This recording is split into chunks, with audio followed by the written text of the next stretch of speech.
Welcome to the Comics Aficionados live here on Thinking Critical YouTube. Your Saturday morning delight is back. And you going to be all right, Dylan? I believe are there some fights going on right now? I don't know. Are there some fights going on right now? It's probably like I think there's a UFC going on. Probably going on right now. I don't think there's a great card because we had the White House card and then we have International Fight Week in a few weeks. So everything in between is just like there's nothing. A bunch of not great fights.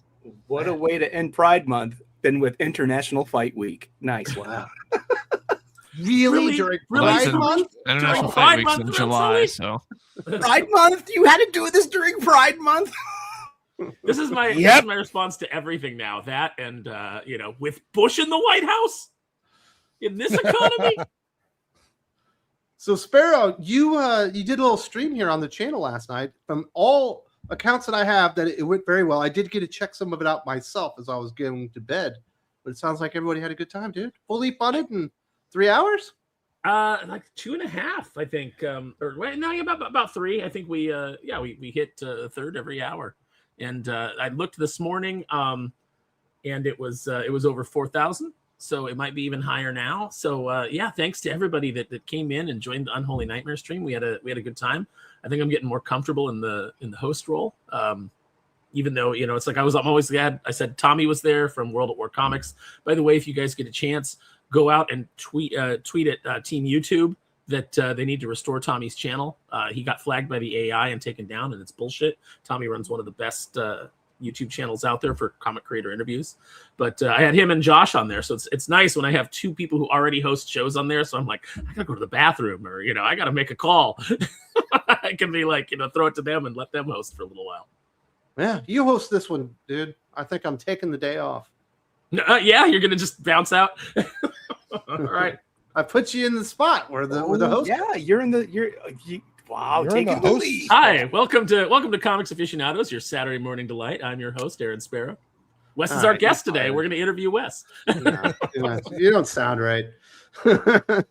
So, Dylan, you went and saw the big movie. I've seen people saying that Supergirl, Woman of Tomorrow is amazing. I saw people that were more, mid on it, like a Neon. And I've seen people calling it the worst thing of all times. What is it? Is it that amazing or is it that terrible? Somewhere in between?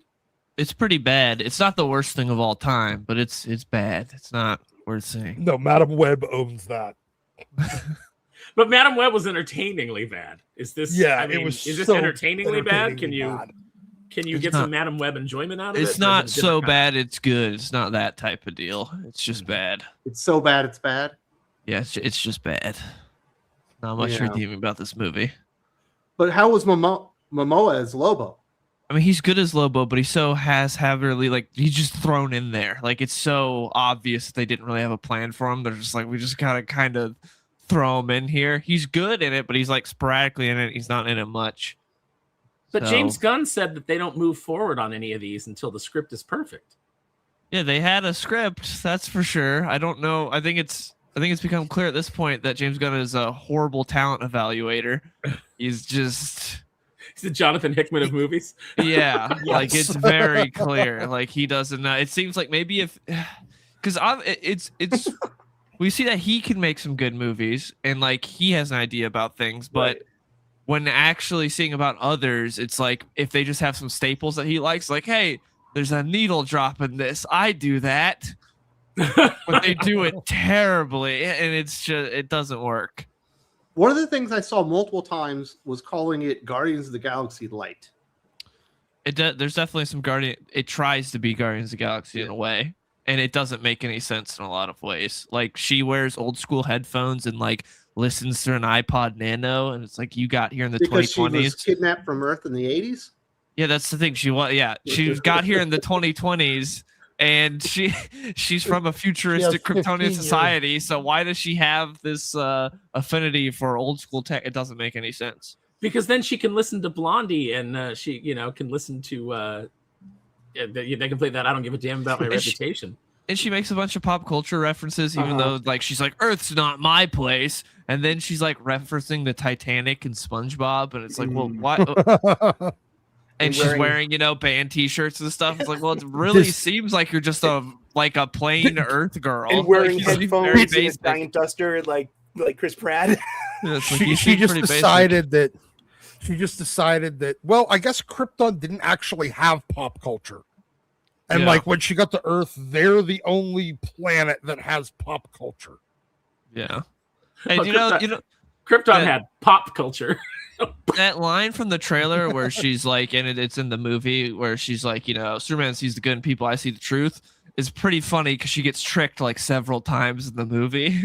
It's like, oh, you don't really see the truth either, do you? So you're retarded. Okay. So it's a realistic portrayal of the target audience at the Mary Sue. And it's if Supergirl wasn't so terrible at being a superhero, the movie would be over in 5 minutes. But she's really bad at being a superhero. She's really bad at this. Like, if you swap Superman for Supergirl in this movie, it's over in 5 minutes. But like, isn't he in it? Yeah, but he's in flashbacks. He's not actually in the movie. He's just there for when, like, you see, they released the clip. It's when she first arrives. Like, that's his role. He's not actually in the modern day plot, other than when they FaceTime, which again was in the trailers as well. But FaceTiming, that's what I go to superhero movies for. Yeah. Other than that, he's great. And he's by far the best one. He's in the movie for like 2 minutes total. But when he's in it, it's like, oh, Superman's here. Because Corn Sweat has such great screen presence as Superman. Like, he's great. But did he have the musical flourish, the Williams theme? Did that pop up too? No. Oh, okay. Sully, why haven't you seen Superman yet? Because I've been lazy. Yes, I've been watching other things. I've been Virgin River. No, I've been watching from 2020 on Netflix, Away with Hilary Swank. It's about the first manned mission to Mars, and with the exception of the B story of the family at home and the pouty kid, it's really good, and I'm halfway through it. Yeah, it didn't. Wouldn't that be the first woman mission to Mars if it was Hilary Swank? Well, there's two broads and 3 dudes, and it's wicked diverse, and but it's really hard science fiction. It's good as hard sci-fi. Everything looks practicable, and I'm really enjoying it. Yeah, that's what I'm watching. That's why you don't have time for Superman. I can make time for it. I just haven't gotten to it. I know. I got yelled at for watching 20 minutes of a movie I didn't enjoy. And you haven't even attempted to watch a major superhero movie. From your favorite director, self-admitted, and you gave up after 20 minutes. Listen, yeah, I gave up 10 minutes into Guardians of the Galaxy 1 because it was in some ersatz remake of Boogie Nights, and I could just smell that a mile away. Here, I'm gonna throw all these characters at you. Guardians of the Galaxy is a really good movie. People tell me that all the time. I just don't believe you. You never see Star-Lord's dong.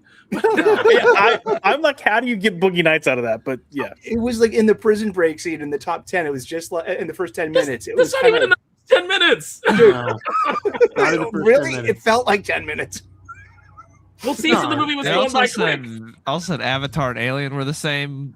Dude, makes a lot of comparisons that make no sense at all.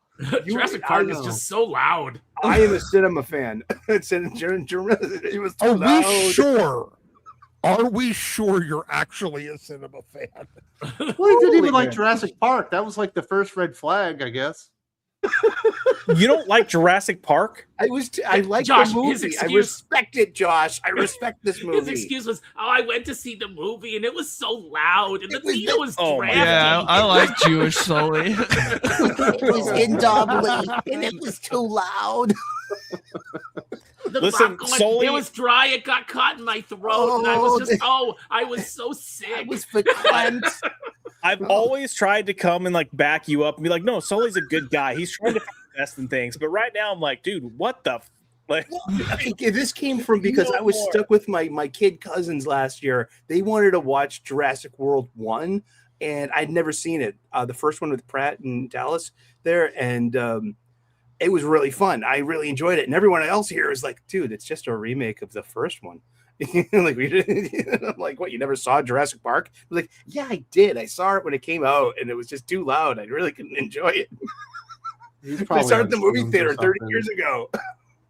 Yeah, I know I'm weird. I really am. I get that. It's conflicting because I think that this week's Superman issue might be the best issue of any comic we've gotten this year, and I feel like too loud. But I feel like Sully agrees with me, but I don't know if that's a good thing. Oh man. I'm just a maverick. I walk to the beat of my own drummer, and it's and that drummer plays very softly because I am sensitive, Eustachian. It's in a 3/4 like John Bonham in Kashmir, you know. Dylan, did you think this week's Superman from Williamson was like comic issue? It was incredible. That art blew me away. How he's able to switch styles like that. Dan Mora is.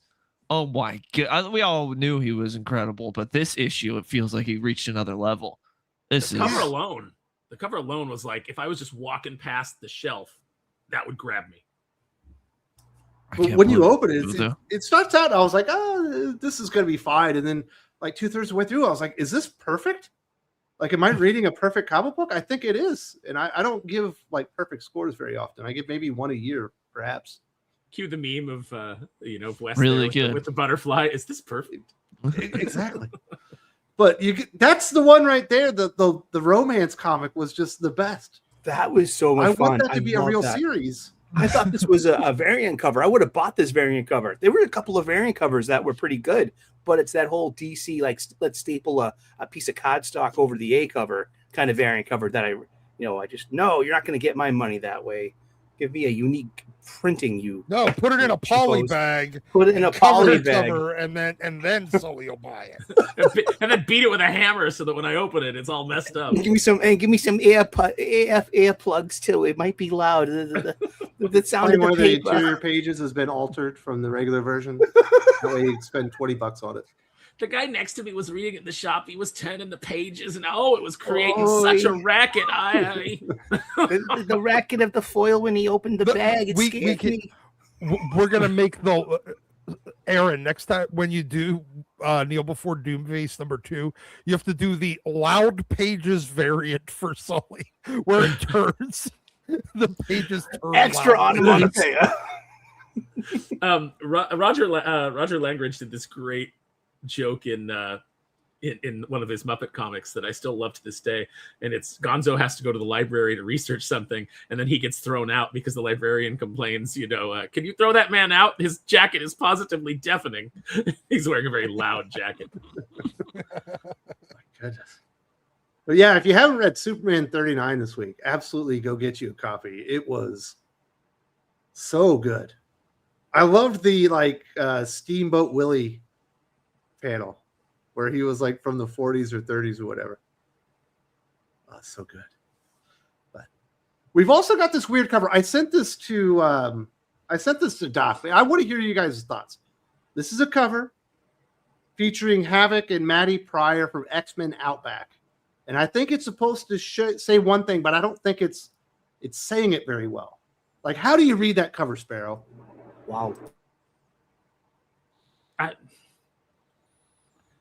It kind of like just immediately, like it kind of threw off my my brain because I thought, are they merging together? What is happening? Same thing. Sharing a loincloth. Ooh. Yeah, it's the couple's loincloth. We're sharing a cape and a loincloth today. We're feeling really together. You can tell she's really into him, but you can tell that he's not into her. And he's thinking about Polaris, of course. Because he's gay. He's gay. Yeah, that's not even the word I want to use, but I'm trying not to get super femme. He doesn't look like Alex, and he's like pulling away from her, and he's like pointing his dong away from her. It's like it's weird. Well, it also kind of like it doesn't sell the fact that he's under her power, that he's ensorcelled by her. It looks the opposite. And if you at a glance like after I initially went, okay, they're not merged together, and then I look back up and I take my eye back up to their faces. The rest now it looks like he's pregnant. Like it looks like I don't. This is not a great composition. And then you get in the whole like mechanics of like their relationship. Anyway, it's like, listen, I'm dating my brother's ex-wife who is a clone of his current wife. Get it? Like technically, what? It was Alex? he was dating his brother's wife, right? Because they were married still. Yeah, they never got divorced.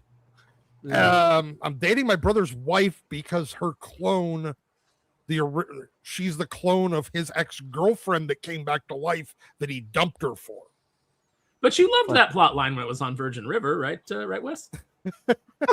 Absolutely. I'm not saying that the story itself is bad. I'm just saying this cover was really terrible. It just stood out for every wrong reason imaginable. Although Maddie looks very desirable. Yes, is that a They should have maybe like shifted the skin tone a little bit. I remember, because this was around the Outback time, you could have made Alex a little more tan. You know, he was, as I recall, he and Dazzler were like jogging through the Outback at that point, and pretty regularly to stay in shape, and so you could have like just shifted the skin tones a little bit to make it not look like they're an amorphous blob of flesh. That also. Again, stop letting gay fashion artists draw romance covers with heterosexual characters. They don't know how to make the guy look into it because they're imagining themselves as the dude, and a half-naked chick draped around him is kind of off dirt off. Yes. Madeline, stop! Don't touch me there. That's my no-no square. Maybe that's like I've had that same look on my face with the stripper at the strip bar, and I'm like, oh geez, how much is a lap dance going to cost me? That's oh, I thought it was because you were afraid you might catch something, but okay, yeah. That too. If I have to go home, wait, Jurassic Park is too loud, but the strip club is fine. Yeah, because you go home smelling like baby powder and perfume with glitter all over you. Man, they always have the best lobster tails, though, right, Sully? Avoid the buffet. That's all I gotta say. And bring your own bring your own tip money, because if you're breaking the $20 bill at the bar, you know what you're getting back for singles where they've been. Use your imagination. Bring your own tip money. Yeah. Unless you just plan on spending your tip money. Yeah. I don't know. Go there to fucking eat. I don't think I've been in a strip club in 20 years. Dude, I went to the bank and got a bunch of $2 bills because I thought it was cute and the girls would remember me more. Oh, you're so I'm so thoughtful. Precious. Dude. I'm really thoughtful. Precious.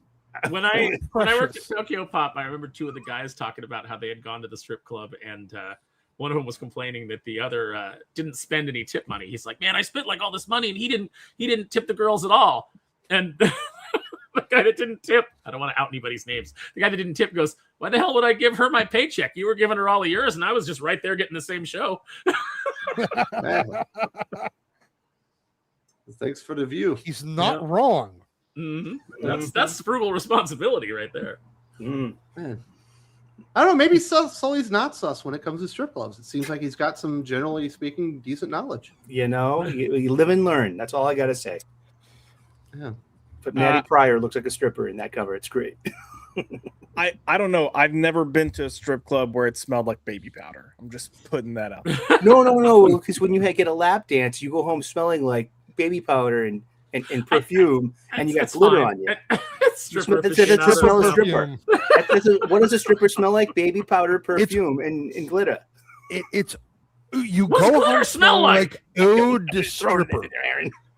I don't know. There's never been a segment more in Doc's wheelhouse. That's all I know. You guys realize that glitter is like the herpes of craft supplies, right? Oh, 100%. There are certain ties.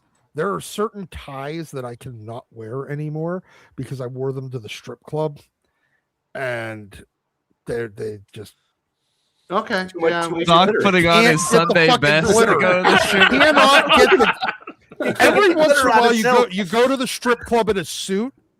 You're definitely getting phone numbers. Not me. I like that Doc is. I like that Doc is like, for some of us, going to the strip club is the occasion. It is a black tie top event. hat. And stuff, yeah. Uncle Pennybags is back. It's coming in like the Monopoly man. Her boobies were delight. Oh man! So today's live stream is sponsored. Let's see this little trailer. By Bear Elegance.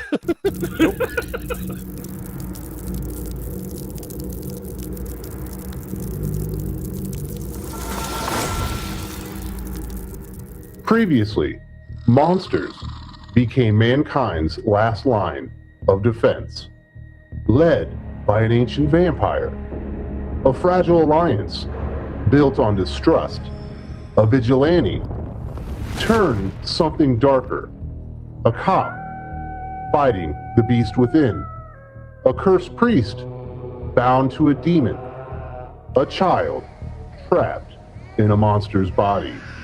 But now, something ancient has surfaced.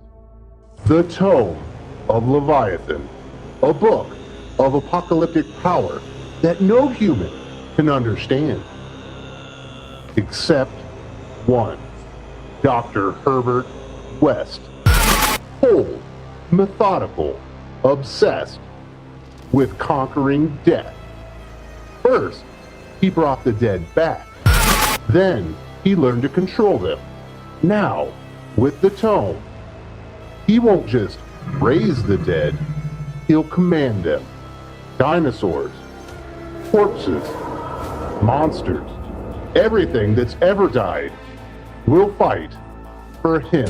And if that wasn't enough, something inside the team is breaking. If they fail, the world won't survive.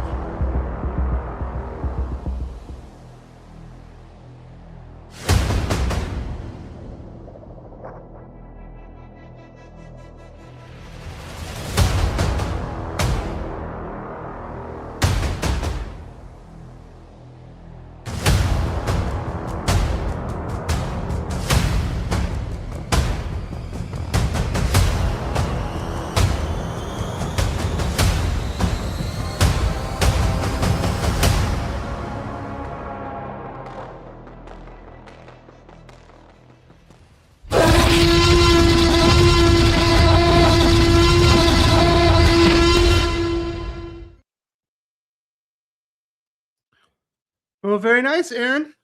The stream went well. You're fully funded, and it sounds like we'll be getting Unholy Nightmare 4. Uh-oh, he's muted. You're muted, sir.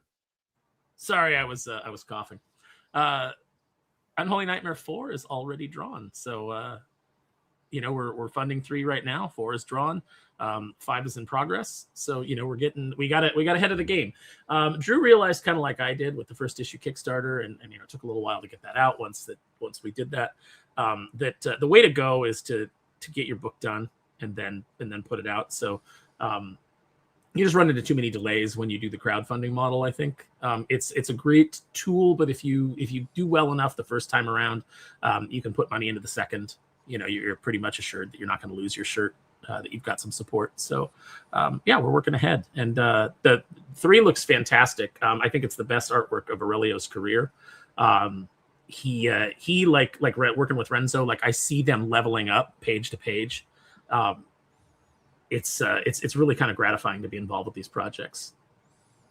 Congratulations. And people are starting to, or will be receiving their Kneel Before Doomface this week as well, right? Yeah, so I've boxed up a bunch of the orders. I've got to send out the just a backer kit update, so that if anybody needs to change their address, I can get those address changes in, and then I'll be dropping stuff off at the post office. Then there'll be a brief break in fulfillment because I do have to go up and see my dad, so I won't be home fulfilling books for a few days. But when I get back, I'll be doing that all the way up until San Diego Comic-Con. Very nice. You're going to San Diego? Yeah, I'm going to go to San Diego. I'm going to go hang out with Aaron Lopresti. I will be there at his booth, helping him and talking to people and having a good time. And, buying lots of toy exclusives. Are you going to pay for the Scott Snyder VIP package? No. Wow. I don't know what that is, and I don't care. Do I get to get a picture with him and you get to talk to him for 5 minutes? Oh, what do I have to pay to bully him online into submission like Heather Antos did? Ooh, I don't know. He might be over. She didn't work this time. But, that's true. He might be able to ignore any attempts now. Hey, Aaron, I know exactly how you can do it. How? Tell me, Doc. Just wear a skirt and tell him that you're now Aaron spelled ERIN. Hi, I'm Aaron. And now he'll have to do whatever you tell him because you exist higher on the progressive stack. But you know what, Scott? I don't appreciate you making me do all this emotional labor. Exactly. Love That was the bombing weirdest and thing. everything. That was the weirdest thing, Scott. I feel bad for Scott because it's like he gets so easily bullied by these people. You know, he is He's a nice he is a- guy. he I think he Genuinely. is a nice guy. He really I is. think that, but he's Really? he's a- Do a bad review of his book and see how nice he is. Snyder, I told you Snyder clobbered me with an email once because I was online being like, "What the fuck is this?" And he Right. was like, "Can you please stop being such a shit?" And he kind of, tacitly. I don't know why he's pleased with you. And then you well- respond back, "Fuck off, cocksucker." He also tacitly said, I'm going to confront you like this instead of setting a digital mob on you. This is like back in 2018. See, that's or a so. threat. that feels like a threat. It, Yeah, that that's was a how I interpreted it in hindsight. But it's more of like I was like, oh wow, well, this Super nice creator, guy. Rich- He only threatened to send a digital mob on me. Hey, Sully, didn't Sully comply. probably deserved it. I though. did. That was big. Uh, I did. I was like, bitching This about issue of the Batman's too spoiling of- loud. Yeah, it was like oh, dude, the Puzo needs signal, to dial man. it down. He's like, it's too yellow, it's too loud, man, it's too bright. Someone told me that they didn't enjoy Kneel Before Doomface #1 when they got their digital copy because it was not what they expected, which was surprising to me because I feel like we not only talked about what the book was, but we also showed off pages that showed off the humor. But whatever. It wasn't what they expected. They said they didn't enjoy it. You know what I did? I offered them a refund on their physical copy. I said, send me your order number. If you don't want the physical copy, I'll refund you, and I'll pass it on to somebody who will enjoy it more. I'm sorry that you didn't like it. That's how you handle. That's how you handle criticism. Yeah, Not I everybody's agree. going to like everything. You just gotta roll with it. All Did they sales have- final. That's what I say. Did they have No, blue because- hair?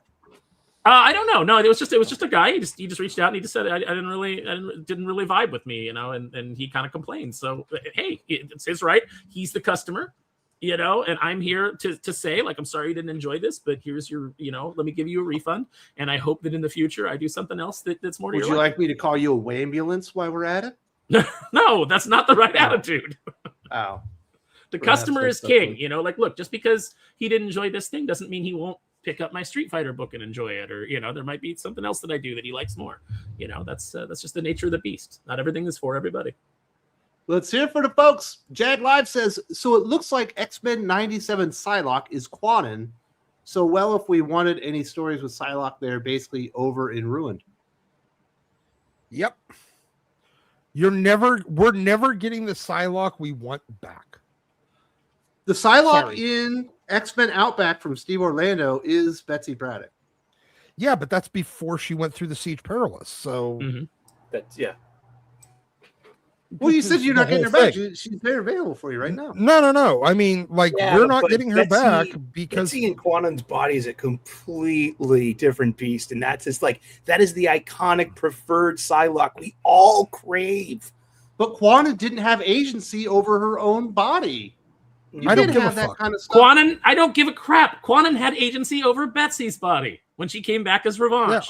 So That's she had a true. body. She had a body. She had had a body instead of a swap. hot Asian body, she had a hot British body. yeah, You guys are so out of touch. and they both had. Dude. She just swapped one purple-haired body for a different purple-haired body. It's fine. Do you know what the problem with this is? And this is the problem with the entertainment industry in general. Is I saw a post from this guy and it was perfect. And it just said, a black woman invented the telescope. You may disagree. You may even have evidence that shows that a black woman didn't invent the telescope. But is it worth losing your job over? A black woman invented the telescope. And that's what the entire industry is right now. It is Yes. You know what? It's racist that Psylocke's mind is in this Asian body. And it's like, is that true? No. And it's Jim Do you Lee's have fault, evidence to the too. contrary? Yes. But is it White worth power losing your job fantasy, over? controlling Asian people. That's exactly No, what that Yeah. was Jim Lee's fault. Jim Lee I wanted more know. Asian It was- people in his own book. It was that white power fantasy of that Asian guy. So who is it? It's He like, wanted to be White white. guys being so- white. Everyone is it knows white discounted? people don't know Who- kung fu or ninjutsu. So who's in the wrong Exactly. here? Is it white guys because they like Psylocke in the Asian body, or is Jim Lee in the wrong because he took, even though he's Asian, he put a white girl's mind in the Asian body, so he's got a white girl fetish, and that's the problem? What exactly is the problem here? It's comics. these are the same people that are cheering the fact that, Destiny had a butt baby with Mystique. It's all mixed up. I feel like you're looking at this through the wrong lens, Aaron. I feel like Josh educate me, Wes. You need a learning moment, Mr. Sparrow. Oh my God! But It's Sandal comics. says- It's sci-fi. It's This comic book will Unholy educate Nightmare you. 3 got me to buy a floppy. Congrats on being funded, by the way. Aaron. Nice. Thank you so much for backing the project. Everybody involved, Dolan, myself as editor, Aurelio as the character creator and the the artist, all the great cover artists that we have, from Kenneth Rocafort to Draxgal to Sean Connery Volk. We Sean really Connery put a lot of on it. effort. Yeah. Awesome. I think it's Shane. Did I say his name? Shane Yeah, Connery it's Volk. Dude, I always say Sean damn. Connery Volk, and I love the guy, but Sean Connery just rolls off the tongue. He's just got to own it now. It's like, look, Yeah. it's like when people call me Captain Jack Sparrow. I'm like, at least it's a cool character. Yeah. But yeah, no, thank you so much for backing the book. We really appreciate it. It's a really fun ride. I hope you love it. Thomas Holes. I may not have my channel back, but I'm not missing Saturday morning. Good morning, aficionados. Tommy. Hey, Tommy. Good to see you. Yeah, buddy. it's terrible what happened to World of War Comics. If you are unaware, they just took his channel down without warning. He's put in a review or a request for review to get his channel reinstated. YouTube have done nothing about it. I've put out a couple of messages. I know that Sully's put out messages. There have been people rallying to Tommy's call, but obviously there are not enough. So if you could just take 2 or 3 minutes, go find his message, and then at Team YouTube or YouTube Creators, one of those 2 accounts, and let him know that this is bullshit, because it is complete BS. Tommy has certainly never ran afoul of any of the guidelines at YouTube. He runs one of the cleanest channels out there, and he's a super nice guy, and he doesn't deserve that to happen to him. I'll see if I can find the tweet and I'll link it in the chat. Absolutely do that. Jag Live. So I read Gabe's review. Your take on Ultimate Endgame number 5. So Doc and I recorded a full review of Ultimate Endgame number 5, which will be up on the channel on Monday. Now, if you're a backer on Patreon or channel memberships, it'll be up tomorrow. But I was not a fan. I thought it was terrible, and I don't know that the book even deserved a score. That's how incoherent and what an enormous mess it was. Sully, did you get to read it? I did. I also read the finale one shot, and then I also picked up on the Ultimate Reborn issue 2. I didn't even know about issue 1, so I'm walking into that cold. I'm like, huh? But that was terrible. Since I'm the positive, guy of the Good panel, luck. I'm gonna say I like the art. I like the onomatopoeia. It was a perfect amount of loud for me, being on a page. But I didn't mind the art. I like the Dodson's art. And what's the other guy's name? Schraff? Jonas Scharf. Scharf, thank you. I liked his art, and I thought it was the strongest part of the book. That said, okay, Dennis Camp is literally this is a Grant Morrison pastiche. This is nothing original in this book whatsoever. It's boring. It's predictable. I knew spoiler. You want a spoiler? Can I spoiler? Spider-Man. Spider-Man, I knew his comic book death. Of course, I was like, oh, he's coming right back. Because one of the first things Dennis Camp does in his Ultimates book is use time travel to save the team when they get defeated by the Maker's Council that first time early on in the book. So they already set that up, and this is payoff to that setup. So we're like, oh, of course, Spider-Man's going to come back. This is like, don't worry about it. He'll be better. But with that said, it's like I'm such a big Grant Morrison fan, and I know Dennis Camp is as well, that it comes down to just little parts of the dialogue, or like the fading dialogue bubble itself, where the character's line is getting like whitewashed out into nothingness. And these are like simple little things and visual cues. And I'm like, this is just a Grant Morrison story, not told by Grant Morrison, by a lesser, caliber creator. And I'm like, that was the part that just stung me the most. Was like, it was boring. And it was an attempt by an idiot stoner to do Grant. I'm an idiot stoner, and I could do better. No, I mean, I would have loved to have seen this done by Ram V, because at least Ram V is very inventive and he's got a handle on mythology, and he doesn't seem to be preachy, not in my estimation. But Camp, I mean, no, this was a Grant Morrison story, just like done by someone who can't write Grant Morrison, and it's get your own style. What? Seriously.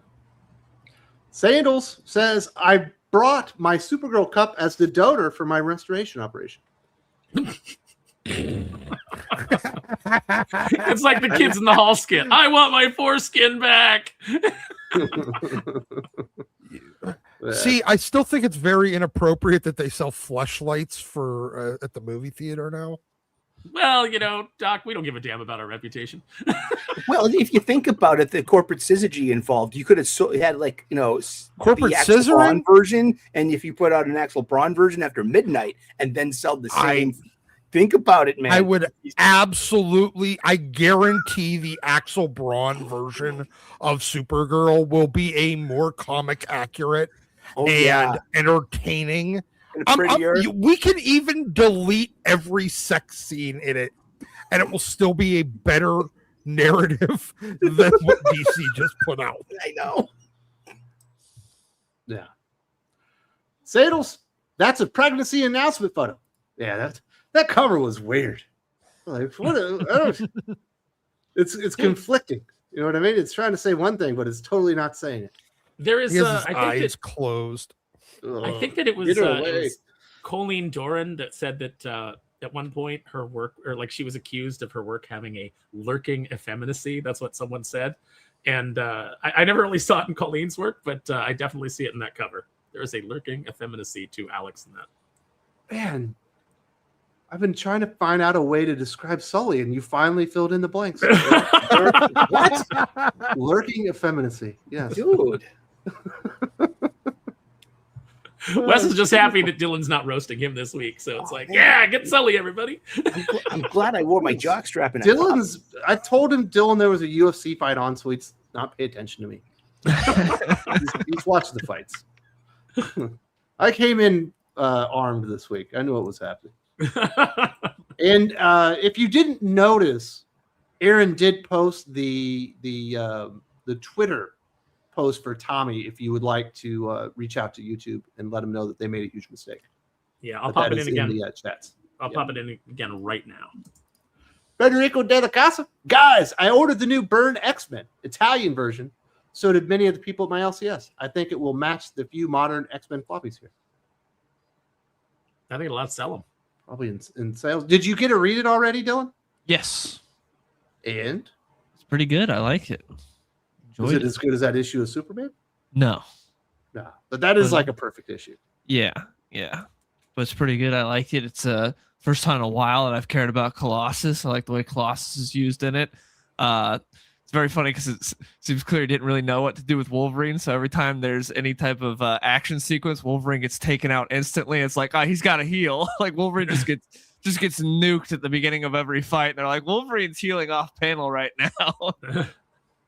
This is back to when Byrne worked on him. Wolverine wasn't the unstoppable killing machine. Like he could be taken out and have to take time to heal. So it definitely jibes with the way he was portrayed back then. Kind of looking forward to that, being like having Logan free of the mythology that they pushed on him. So it's like he doesn't have to be James Howlett here. This is Elsewhen. This is something else. Are you going to get the volume 2 and volume 3? Was that the plan? Yes, definitely. Better than anything X-Men you've read, probably since House of X Powers 10, I guess. 100%. Is it better than House of X Powers 10? I don't know if I'd say it's better than that. It's up there. But yeah, it's up there. It's pretty good. Well, I'm glad people are getting it. And I know Doc's, yours is arriving on like Tuesday, right? Uh-oh. Doc's choking down a heater. Mine arrives it says like the 5th, 6th is when it's supposed to arrive. So. Oh, so you're getting it next Saturday. Yeah, I rerouted it to Sunday. Yeah, Sunday or Monday. But I rerouted it to my dad's house because that's where I'll be. Mm-hmm. So They don't just like drop it with a drone in America. I thought that's how like deliveries were now. Well, they'll leave it at my front door, but do I really want an Amazon package sitting in front of my? I mean, my place is pretty safe, and I've not really had any problems. But just let's not tempt fate. Yeah.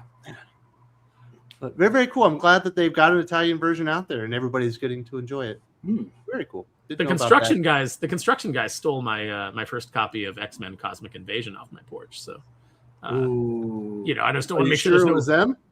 It's pretty definite that it was them. What do you got it on video or something?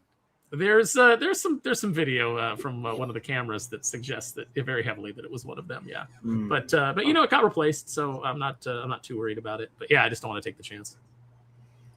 Super Friend, man. In fact, the fact that there's 3 miniseries featuring Spider-Man, Hulk, and Punisher, Brand New Day, Long Way Home, and Spidey and versus Punisher, just to promote Brand New Day is ridiculous, in my opinion.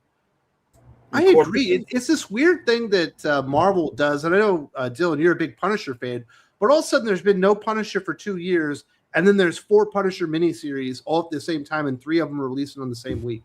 You're like, why don't you plan this better?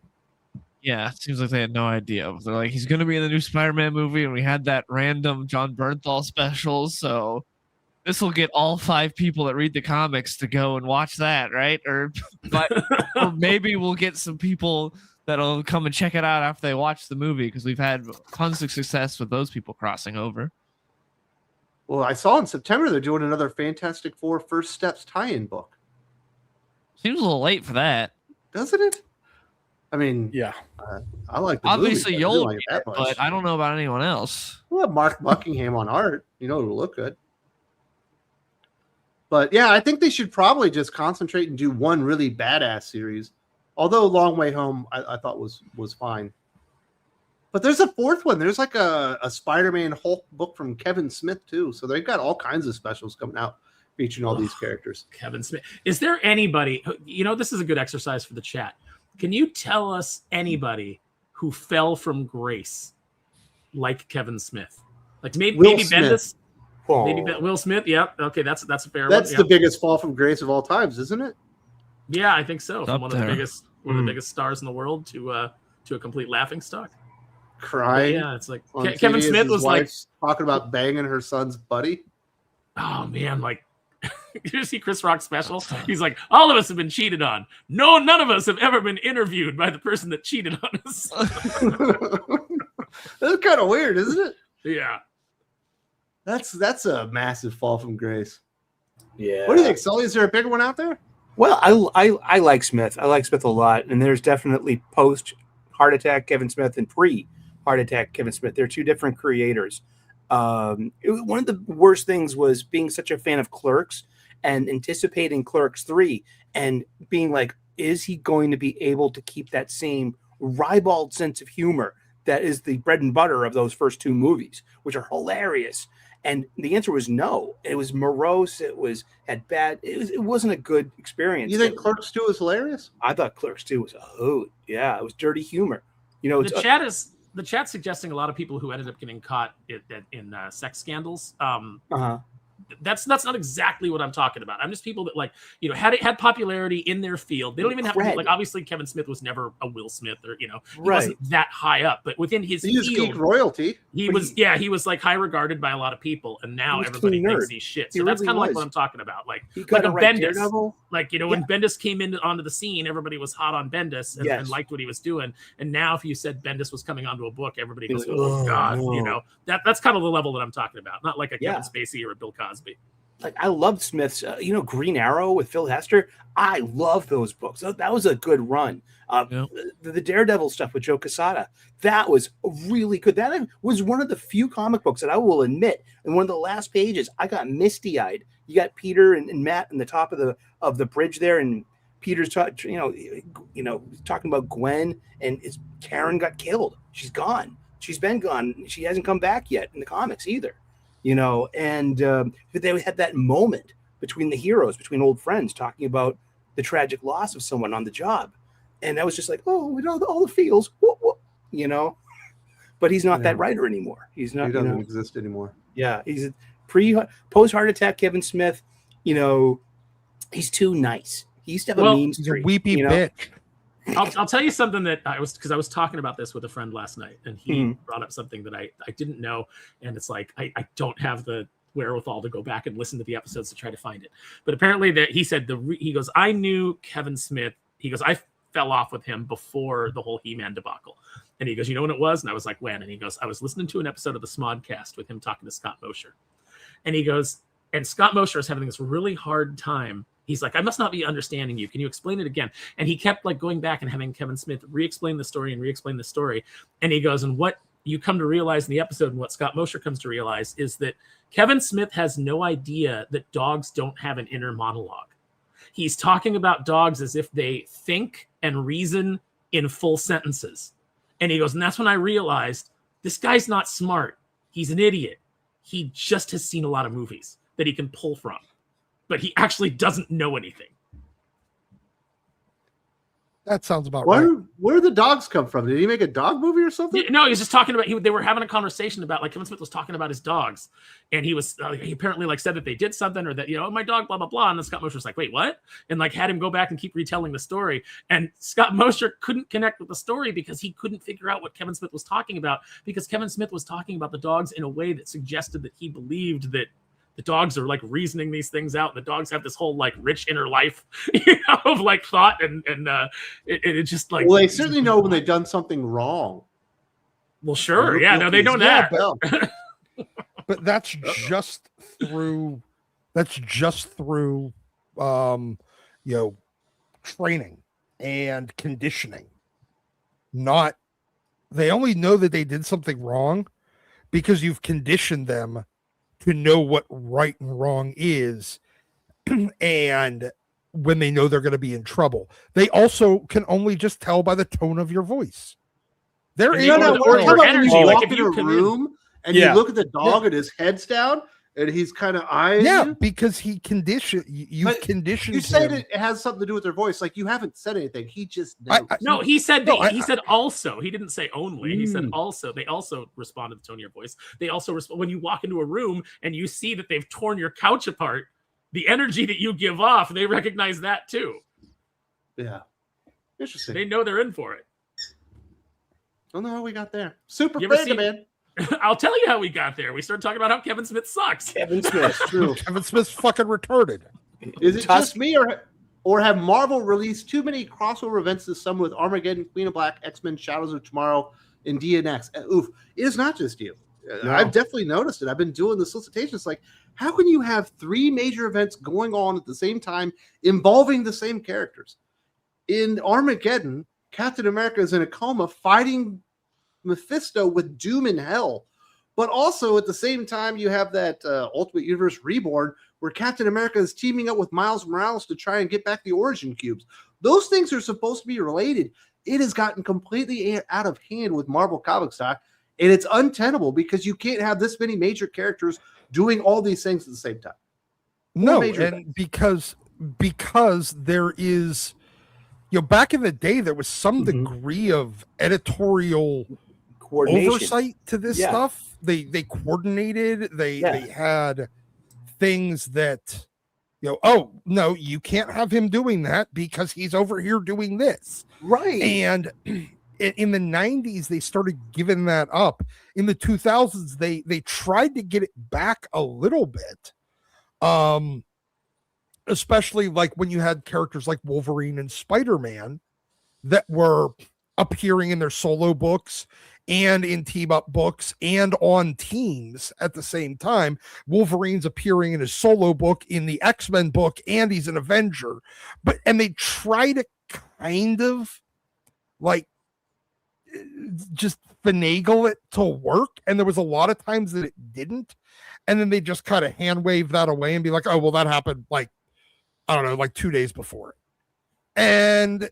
But now nothing makes fucking sense. Now they don't even have any pretense of trying to maintain any sort of continuity. They drop plots on a dime because it's not working, but then they'll pick them up later act like it's been part of the plan the whole time when they've done like 6 or 7 things that render that plot moot in between because they don't care anymore.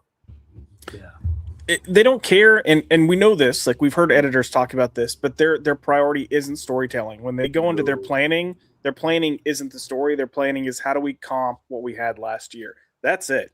And we know that to the extent that they'll go, oh crap, we're like 4 books shy for next month. We've got to pull something together. Yeah, they don't think in story. They're thinking trade dress. You know what I mean? Like, trying to sell us something. It's like, I'm still boggled. Like, how did Hulk find time to go to outer space in Hickman's Imperial, while like in almost 4 years of Philip Kennedy Johnson's Hulk, he's been pretty much a very grounded, solid character, you know, with either on the road with Charlie or now in Infernal. I mean, where did Hulk have time to go and speak like Banner in outer space? It was just totally out of character, and it was a complete misfit. And did it matter in the long run? No. You are not the only one that's noticed, my friend. It is wild how many events they have going on at the same time. No, I saw in the chat too. They were saying, you know, is everybody sick of Doom being in every book? And I'd be like, I'd be more okay with Doom in every book if there was a single writer at Marvel that could write Doom. Yeah. Galichioki, no better feeling than normies coming around to realizing Tom King is shite. With Supergirl astronomically bombing in the box office, suffer Warner Brothers and DC. Man, I read this week's Wonder Woman from Tom King, and I don't care how bad Supergirl is a movie. There's no way that it touches this last issue of Wonder War Part 1. That's right. They tell us they're coming back for another 6 issues of this thing. It was so awful. Unfortunately, Supergirl bombing also means that we can't pawn off DC into the film, into Hollywood permanently. If DC has to have Dennis Camp as an exclusive writer, Marvel should have to take Tom King. Fair. And a player to be named later, and maybe a draft pick. Yeah. Like, Dylan, there's no reason that DC fans should be suffering through both of those writers at the same time. And Dylan, Mark Waid. You're the one glutton for punishment that actually saw Supergirl. I've heard it would have actually been better had they actually stuck to Tom King's story, which I think is a tragedy. It's True Grit. But I would have had to have read that book to say if that's true or not. But I heard the comics good, but I try to avoid Tom King comics. I mean, fair. I'm not even saying the comic's good. I think it's so out of character for Supergirl. But yeah, it's just curious. Is True Grit owned by Warner Brothers, or is it owned? Wasn't it Fox? Well, I don't think either of them own it. I imagine the estate of the writer owns it, and then but typically they maintain the. But I don't remember the True Grit movie being from Fox, but it has been like 16 years, the last one at least. Yeah, but also Brothers one. True Grit based on a book, so it is based on a book. Yes. Yeah. But he basically just 100% swiped the book and just but whoever. My point is, whoever has the film rights right now, Paramount. Paramount. Maybe they're just worried about Paramount suing. It's this thing called the information superhighway. You type things into it, and it spits out an answer. Oh. I was unaware of this. If only there were a device, some sort wait a second. Worldwide web of information that we could access. Somebody get on that. Al Gore? A keyboard. But I needed Tom King to really become a successful movie writer so he wouldn't write comic books anymore. So maybe this is backfiring on us, right? Unfortunately, yes. I mean, I don't know. It's easy to ignore his comics the way that I ignore this film and the way that I'll ignore Lanterns because he's involved. Jag Live, Penguin didn't deliver Marvel to my LCS again. Well, consider yourself lucky. I read all the Marvel books. That's a good way to look at it. That really is. Lane, you lucked out, Lane. Wes is right. Hashtag Wes is right. Seriously, You read the Marvel books this week. It was awful, dude. I got one Marvel book left on my pull list. It's Philip Kennedy Johnson's Hulk, and it's Hulk really arrived this week. It was the weakest issue of Hulk. but it was still probably pretty the good. best that It Marvel's was the got to best offer. issue for Marvel. And it's the only thing left out of the 80 books a month that Marvel puts on those shelves of my poor local comic book shop. I buy one, and it's Hulk. Yeah, it was a rough week. You had the ultimate finale, ultimate end game. Oh, not very fun. You had X-Men. I think Wolverine might have been in there. So consider yourself lucky. They did you a favor, sir. Spared you. But maybe you'll get to catch up next week. Web Slinger. Hey, Josh, as a gay man, what do you think of North Star? Sure, he's fine, I guess. I don't know. It's a pretty flat character. He's a pretty thin character, but he served his purpose. I was expecting to say Wood. Oh yeah, I don't know about I'm that. just joking.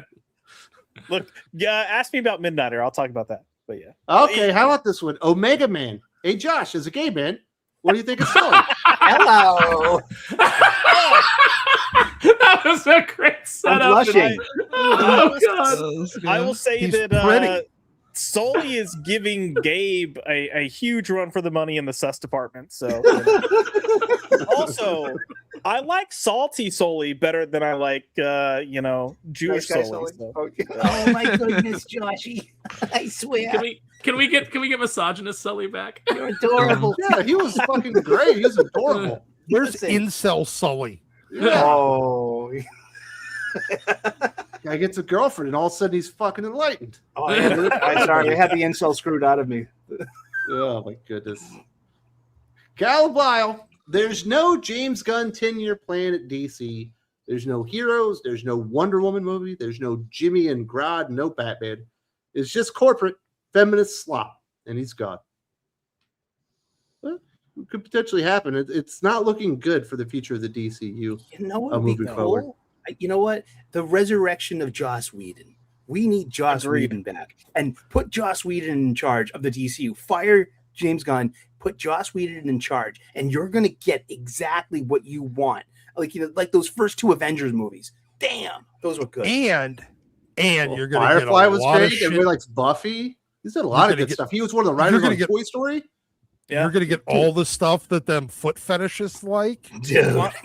So you Honestly- open up a whole new market. I know you said the two Avengers movies, but the entirety of that saga, he mapped that out. So he came in, while they were kind of leading up to Avengers, took over and started mapping everything out. And they only made minor changes to his plan. So the guy knows how to map out a universe. Because Why don't we bring back difficult men in Hollywood in general, because they made great art and they got great performances out of it. I want to go back to a world where It's like poetry. It like rhymes. listen, if it takes Dustin Hoffman slapping the actress on the set of the movie to get a good performance out of her, let's go back to that. If it takes the actress slapping Dustin Hoffman to get a good performance out of him, let's go back to that. I mean, come on, It's man. James Cameron almost murdering his actors with underwater contraptions. Yes, if he And make almost it feel like drowns a they bunch are of about to actors. die in the movie. Stanley Kubrick Comes out sending on the- Shelley into the psych ward. Shelley Duvall. Comes out on the Francis screen, Ford Coppola give Martin Sheen. Martin Sheen a heart attack? Dude, Yeah, man, let's when he punched do- that. Go ahead. I say less Greta Gerwigs, more Sam Peckinpahs. That's Oh what I want. boy! When Martin Sheen punches the mirror in Apocalypse Now, that's real. He was drunk out of his tree, and Coppola was just filming, and Sheen punches the mirror, lacerates his hand, and falls down weeping, and that's all real, and that's in the movie. It's an amazing scene. Well, even DiCaprio smashing the glass in Django Unchained and standing there and finishing the scene bleeding. Kevin Nash getting stabbed by Thomas Jane in the chest and just continuing the scene. That's what we DiCaprio need. also ate a buffalo spleen for fucking The Revenant. And That's how you he's do like it. what? He's a Fucking vegetarian. hate that movie. Yes. Not a Revenant's good a good movie. film. The actual story is much more interesting, but good Revenant's a performance. great film. Fucking hate that movie. I don't understand how you get bored at so many other great movies, but Revenant, where it's just him falling asleep throughout the entire movie at like various fireplaces. What happens in the for first 3 20 minutes? hours? What That happens in the is- first 20 minutes? I Does he couldn't fight tell a you fucking because I. bear? Does he That's fight what- a bear? Yeah, he got fucked by a bear. They jingled some keys in front of you in the first 20 minutes. You're like, I like this movie. And that's what got you? He fought a bear, man. The entire He got raped by a bear. The entire setup of the first 20 minutes of The Killer is great because there's no dialogue. It's all inner monologue from Fassbender, and it's him talking about how like he's carrying out this hit and he's so meticulous and everything. And then like 20 minutes in, thinking about the time he fought a bear and describing it. And then 20 minutes in, he shoots and he misses, and his first words are "fuck," and you're like, "Oh, this guy's actually not what he thought he was." Because like the whole time you're like, "He's the best assassin ever. This guy's got to be great." And then he misses, and the first words out of his mouth are "fucking." But Wes was just like, "Oh." I actually have to watch this movie. Someone's not getting raped by a bear. There's no 10-foot tall CGI blue people. It was a fucking technical achievement. It was beautiful. This is a good film. And he fights a bear. Can't beat that. But I don't think James Gunn's DCU will come to fruition. No, I think Man of Tomorrow might be the swan song. Seems like it's gonna be. Yeah. Super friend, man. Chip Zdarsky revealed in an interview that he pretty much copied Bendis' new Avengers roster for his Avengers series. Bendis emailed him about it. I mean, what? Yeah, because he did. He did, yes. Yeah, it's like he called. I mean, lots of people call back to other writers' works in comics. I don't know what is it an issue? That's what I was gonna say. Like, how many times do we complain about a roster not having like great core members, and then you get a writer that tries to, well, I'm not saying these are great members, but you get a writer that pulls a roster together that's been used before, and people are like, oh, you stole their roster. Like, dude, shut the fuck up. It's the Avengers. Like, come on. Yeah, sorry I didn't put Dr. Druid in there. Right. Yeah. It's like you can't steal a assortment of heroes. If they've been on the Avengers, they're fair game. If they're Avengers that worked well together and played off each other well, and you want to, and that, you like that, and you want to kind of create that or recreate that or try to recreate that. I mean, I don't think that's going to be the biggest problem with the book. No, but Doc, what was your immediate reaction when you saw the roster of the Avengers? I'm like, oh, it's the new Avengers again. It's Bendis' Avengers roster. Okay. Yeah. Yeah. Yeah, but that's there was no. Oh, this is stupid because it's no judgment. It's just an observation. Yeah. It's kind of hard not to notice. Like Captain Marvel. No, I mean, like, does Bendis have a problem? Like, Bendis emailed him about it. Like, did Bendis email him and say, that's what I'm most curious. Not your own characters. Yeah, like, yeah, or did he say like, hey, or did he say, hey, cool, you're using my roster. Good job. Thanks for the shout out. Like, I'm not arguing with Super Frandom Man or saying that he's being negative. I'm saying are people being negative about it? Yeah, is Bendis? I think that's just an observation that's steeped in truth. Like, yeah, he wouldn't brought his Avengers roster. Yeah, I'm just curious what Bendis actually emailed him. Did he get a Scott Snyder email? Why don't you stop being such a plagiaristic shit? Yeah, sick my digital mob on you. Sorry, Mr. Chris Snyder. Creative. I'm a Marvel guy, and I could make a better Superman movie. But Metallo, the man with the kryptonite heart, would make a great Superman live action villain. Did you say Metallo? Metallo? Metallo. Whatever. It's Magneto. You know it. It's Magneto. There's a Nito at the end. It's nice to know that there's somebody else out there that recognizes that James Gunn Superman flick wasn't all that good. Bit of a disappointment. I said this last week. Structurally, it's a terrible film. There are things I appreciate about it. Like, I enjoyed some of the like Silver Age throwbacks, but it wasn't a good movie. I like that I came out of it liking Superman. Yeah, that was liking the character of Superman. That was I like that was a Mr. nice Terrific change. a lot. Mr. Terrific was cool. fun. Yeah, wasn't Brian Austin Green Metallo in Smallville? Yeah, I thought that was. Did he DJ? Yeah, he was also Derek Reese in that actually pretty good. Kyle Reese's brother. Oh, cool.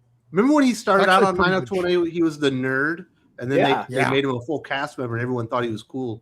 And they killed his best friend. Like they wrote his best friend out. Right. And made him come back from summer vacation with a gun fetish. It's the gun violence episode. A very special episode of 90210 tonight. Tune in Mondays at 8. Viewer Then I think discretion he ended up advised. on Melrose Place, didn't he? Maybe no. the first episode he was No. DJ in the pool party. Maybe. I think he did. But yeah, Metallo would be a great movie villain. Yeah. Take it. There is a Superman 78 from Robert Venditti that are like sequels to the original Superman movies, and Metallo is the villain, I believe, in the second volume. So if you wanted to see it, it's actually really, really cool. It always HH the fan at Sigma Comics. Shout out to the Thinking Critical team from Garden State Comic Fest in Jersey. Calico Unwanted Men now available on our website, Sporty Comics. Yeah, Absolutely. boy. Go to the website. Support Nice. those Go guys. see HH at the Garden State Comic Fest. Nice. HH joined us last night on the Unholy Nightmare stream. Oh, he's a great dude.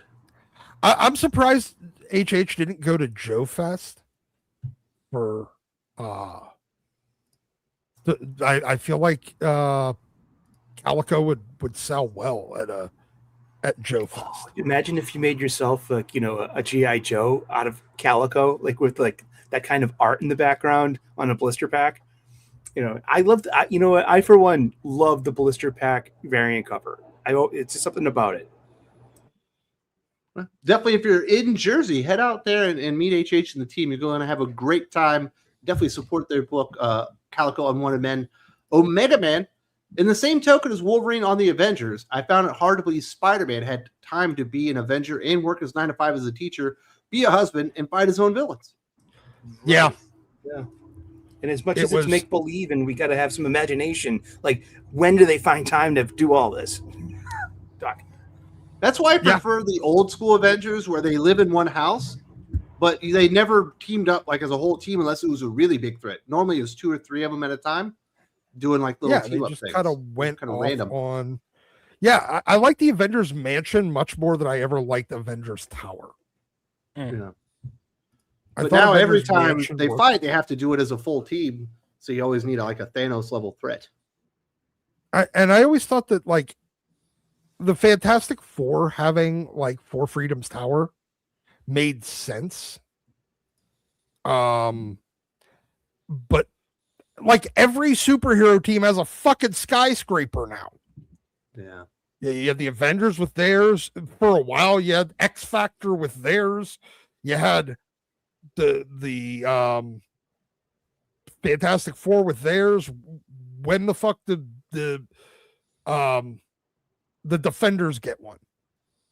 Remember when the West Coast Avengers just enjoyed a series of bungalows? I yearn for those days. Yep. I liked it when Superman was a teacher. It felt like that was a good job for him. Spider-Man. Superman. Spider-Man was a teacher. Yeah. Like, It felt like was. fit in. It did, except for the fact that he actually has to be at school, like during school hours, which kind of limits his Yeah. frequency. His He'd do prime better fight as a time. college professor Mm. because he only has he's only teaching and maybe 2 classes a day, and at like weird times.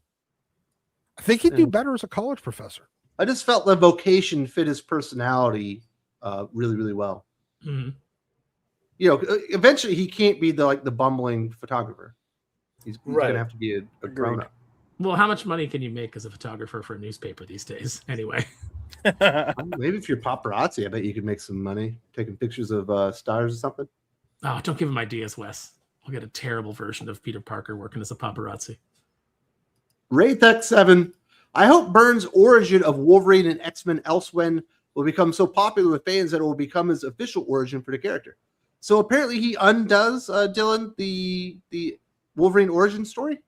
There's no Wolverine origin in this at all. Is in the next one? I'm assuming so, I guess, because there's Yeah. not in this. They don't really touch on Wolverine, like any backstory, anything like that at all. Because I know that he does replace it with his version of Wolverine's origin, but I'm not sure what it is because I didn't read it. I know, Huh? Doc, you were reading the Elsewhen stuff, right? I was, but it's been so long since I read it. Yeah. Well, I can confirm it's not in volume 1.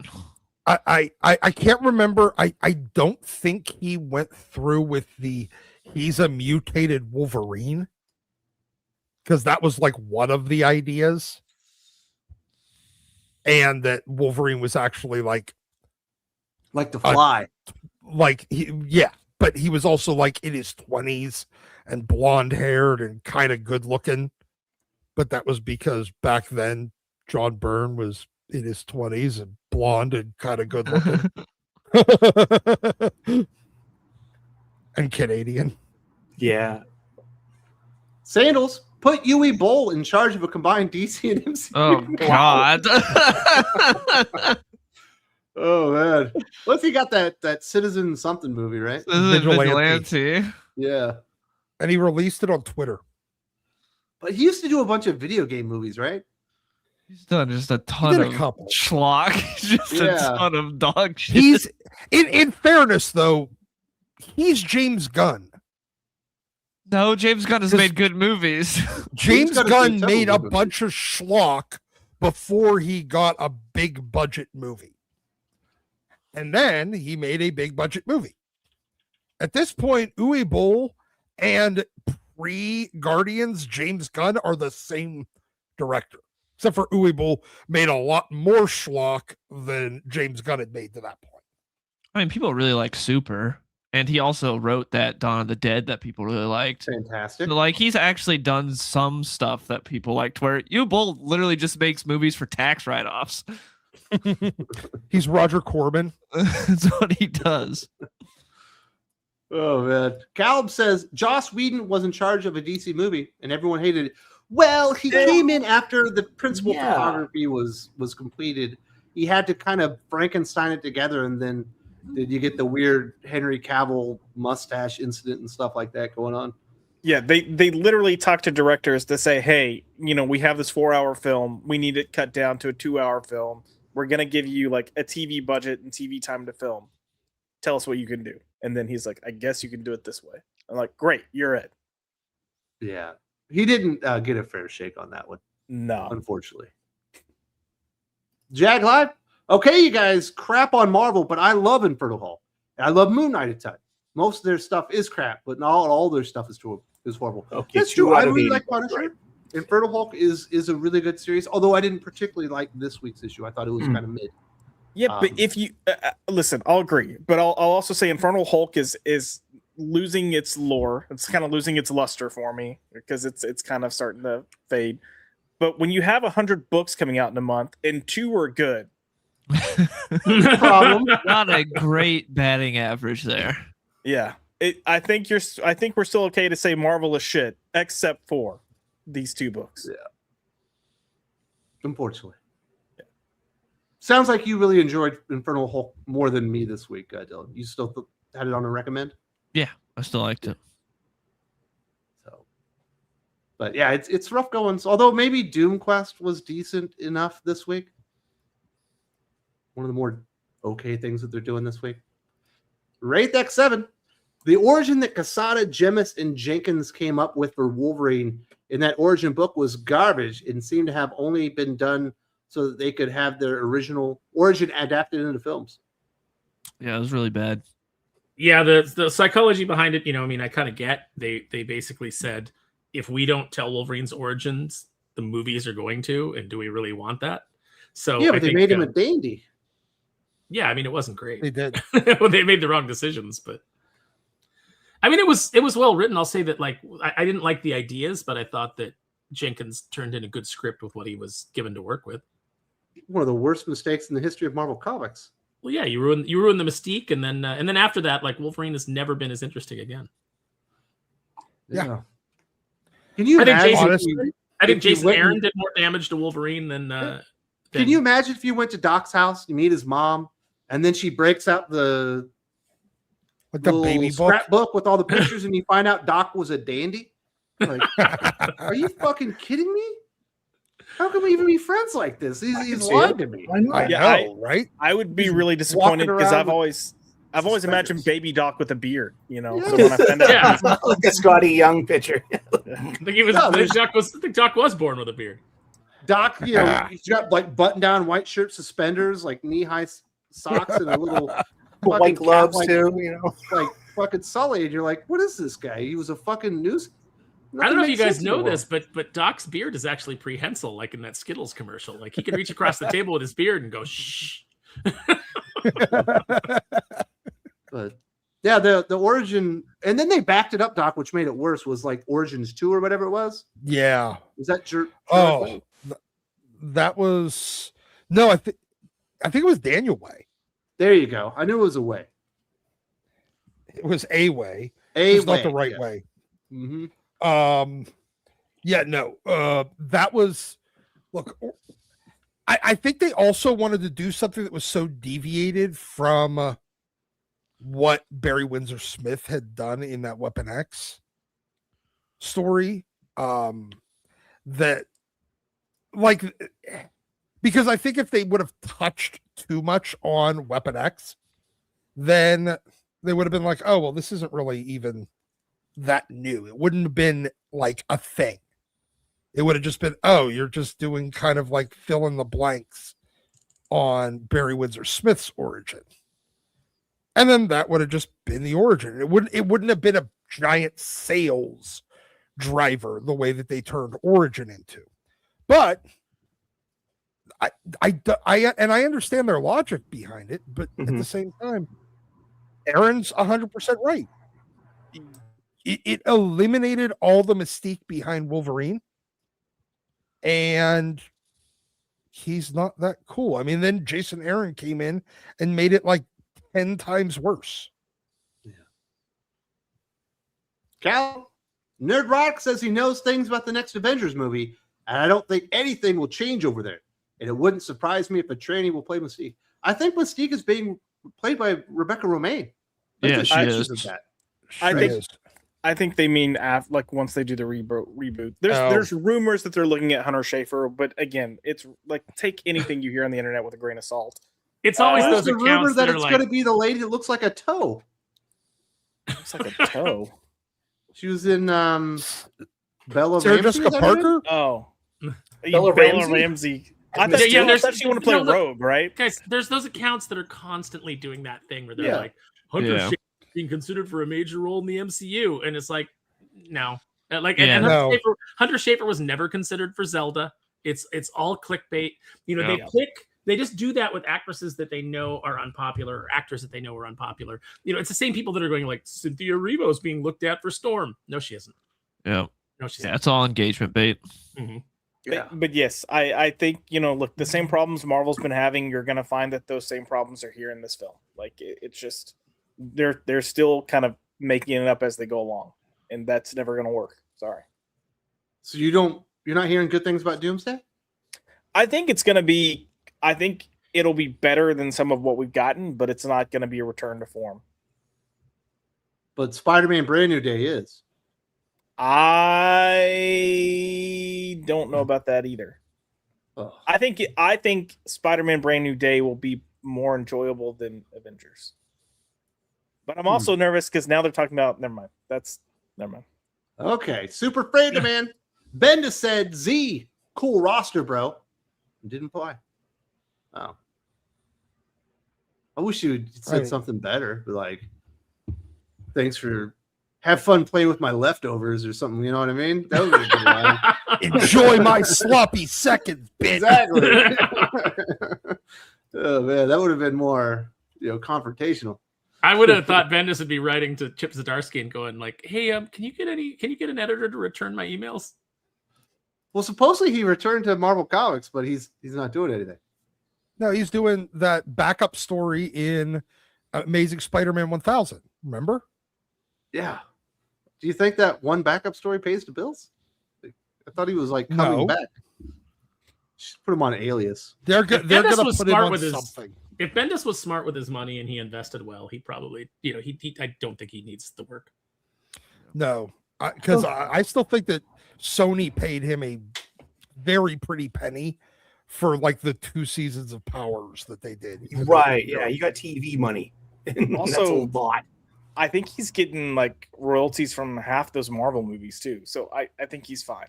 Yeah, I mean, but yeah, Marvel Spider-Verse royalties has are got like to pay him $2,000. decently. Yeah. But the royalties from Marvel are like $2,000 in a plane ticket.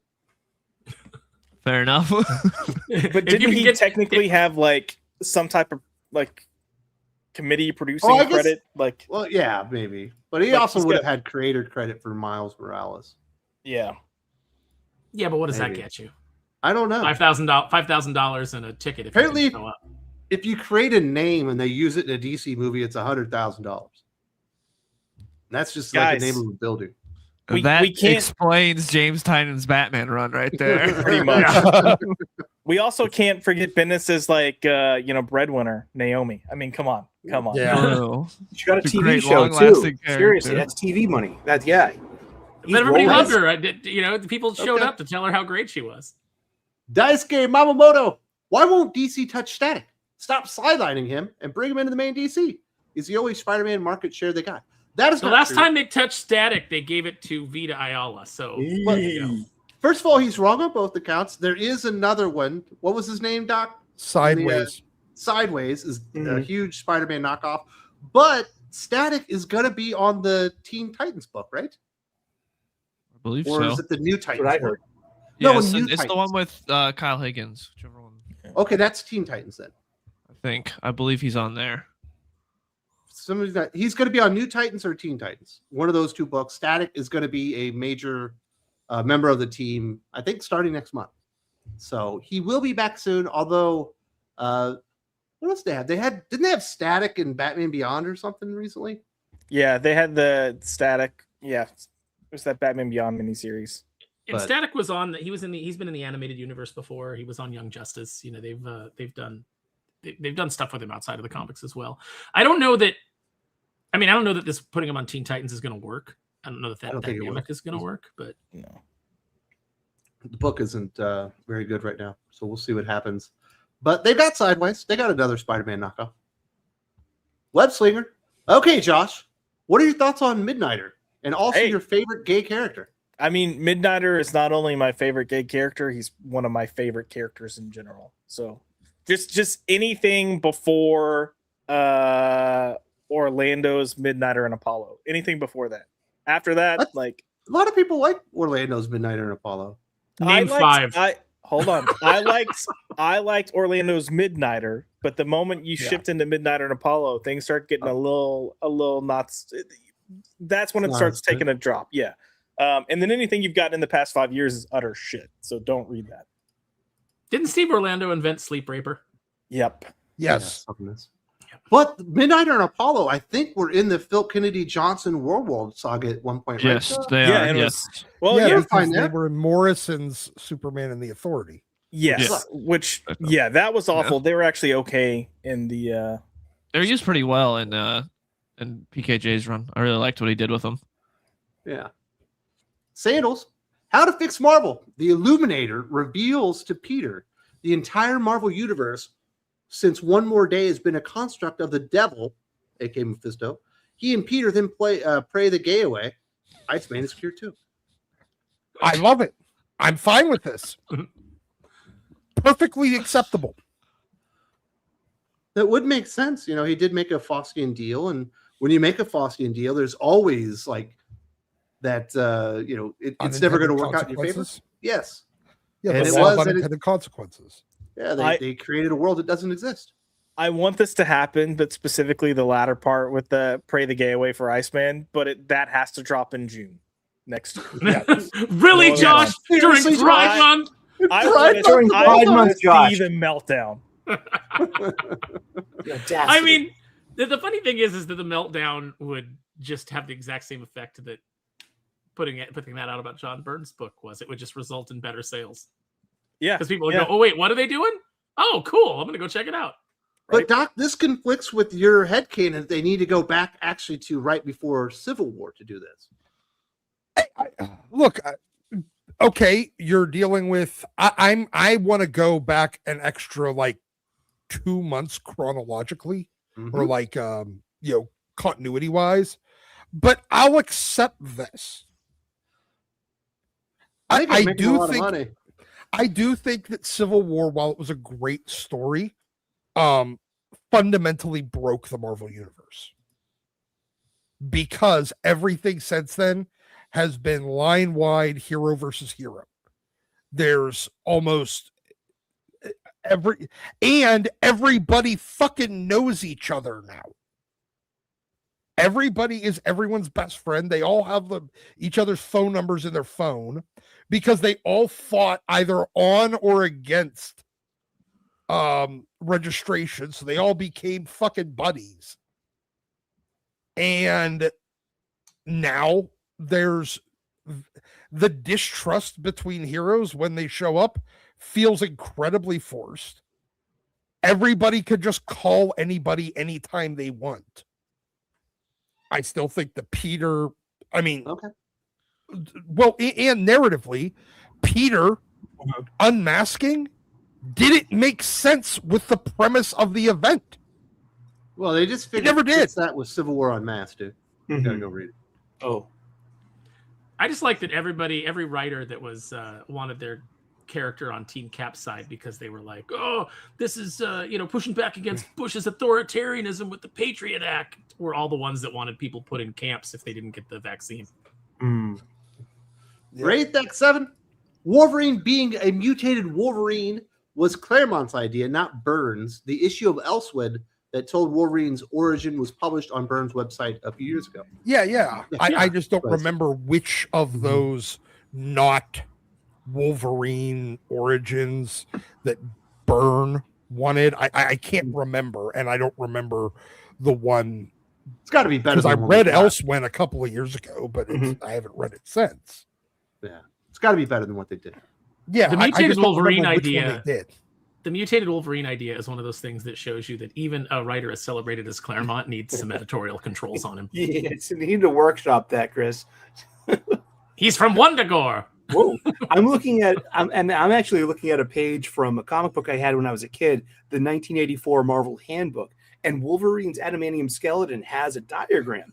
And even back in 1983-84, when this was being produced, there was like a bionic implant that Wolverine could retract and pop his claws with a wrist motion. But there was a mechanism that was like it was like housed his his claws. So we didn't get the reveal until Bone Claws in Fatal Attraction. Which is still one of the dumbest ideas that they've ever done with Wolverine. I kind of liked it in a way. I like Bone Claw Wolverine. Well, there you Wolverine go. My point is proven. Another solid sus take. If it was anything, it should have just been. I mean, I get it, because Sabretooth's claws are his nails, his fingernails, and they are very, very deep in there and strong and everything. Wolverine's coming out of his hand and out of his wrist. It should have been basically whatever the hell your fingernails are made out of. Should have been the same thing. Bone Claws, not a great idea. The guy Jeremiah, any enthusiasm for the animated Nightfall films? Hell Jeremy yeah. Adams is the writer for all 3 parts, so I think it'll be okay. I think you're underselling it. That fucking trailer kicked ass. It Trailer looked was awesome. really good. Yeah, I'm happy to see because that was one of my hangups for when it was announced. I'm waiting to see what the art style looks like because that can make or break these movies. Art style looks really good. I don't like the modifier they put on Bane's voice though, because I got Michael Mando and I like him. I think he's a good choice, but they put this sort of robotic-y modifier on his voice. You don't need that, but it looks good. I'm excited for it. Looks really maybe violent. when he's venomed up, putting a modifier on his voice works, but I just really kind of wish that we just had a cool voice for Bane. We don't need, it's like on Young Justice, we had Danny Trejo as Bane. There've been a lot of good actors over the years that have done Bane's voice. And why didn't they just keep him? He'd be a great Bane voice. Michael Mando's a good voice. They got a good guy for it. They got Voss from Far Cry. That's a good choice, but they put some modifier on him for some reason. Now I wish Batman was Greenwood though. I wish they would have got him instead of Anson Mount. Yeah, I agree. But yeah, it looked like a whole lot of fun. I'm super duper excited. I'm so happy it's coming out on HBO Max first, so I can watch it there for all you fools. Yeah, I don't have to be behind the game so much. But yeah, I think it's going to be a lot of fun. And the art did look amazing. I heard it's rated R. It's got to be rated R. That thing they were just murdering people left and right. Looks really cool. Daisuke, when I really think about it, the only other street level non-Bat-Bam, non-Bat-like heroes I can think of at DC can use right now is Zatanna. She's not street level. You said non-street level. Oh. Oh, wait, the only other street level non-Bat fam, not Bat-like heroes. I would probably be Green Arrow's family. But he's Bat-like. He's kind of just Green Batman. Well, he's become Green Batman, but Yeah. But Zatanna has magic. She's not. He started out as Green Batman. Yeah. The Arrow Cave, the Arrowmobile, he was Green Batman. That's fair. Or Aquaman, Mera, and the Aqua Boys, because that's not street level. They swim. It's Atlantean street level, Sully. Their streets are just made out of water instead of asphalt. They're coral streets. Don't go. What do we consider? Not Sideways. The Silencer, huh? Why don't we bring back some of those heroes? Sideways, Silencer. I like Silencer. She's got a street level, right? Yeah. Silencer, great book, great character. I don't understand why they haven't used her more. Even Sideways, I thought it was a fun character. Like, he would have been good on Teen Titans. And he was a good Batman or Spider-Man knockoff. What was the Hulk knockoff? Damage. Damage would have been. That was a really good book too. That would have been. I don't know how much you can do Damage as a solo series, but having that character in team books would have been perfect. Yep. Yeah. Even going back to what was it, Bloodlines? There were some characters there you could bring back and you could kind of revamp. Yeah, the only character that really stuck out of that was Hitman. Yeah, that was the only one that really stuck. Got his own series, was fantastic. But there's other stuff there that you could. Argus, it was pretty good. You can dig back. Jonah Hex street level. I mean, I think he counts as street level. Yeah, I think he does, doesn't he? He would have been if we'd gotten our Justice League Unlimited pitch to go, because we would have we were going to bring Jonah Hex into the present day for a while. Jesse Snyder had a really fun idea with him in Gotham. Man, am I forgetting anybody else? Well, we came up with a couple of them at least, right?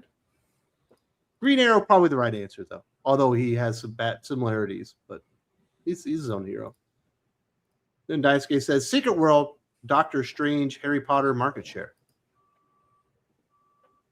I'm not sure what that means.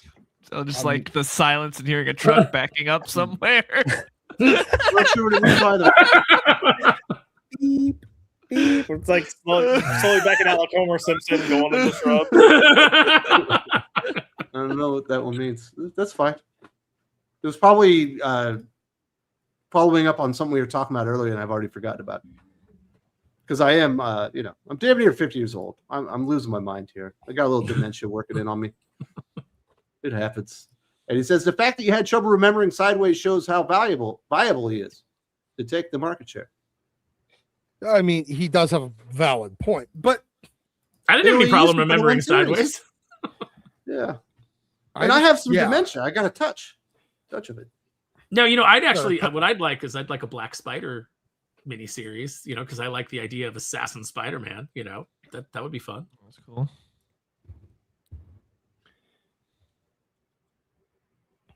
Sideways was done by what's his dick though, right?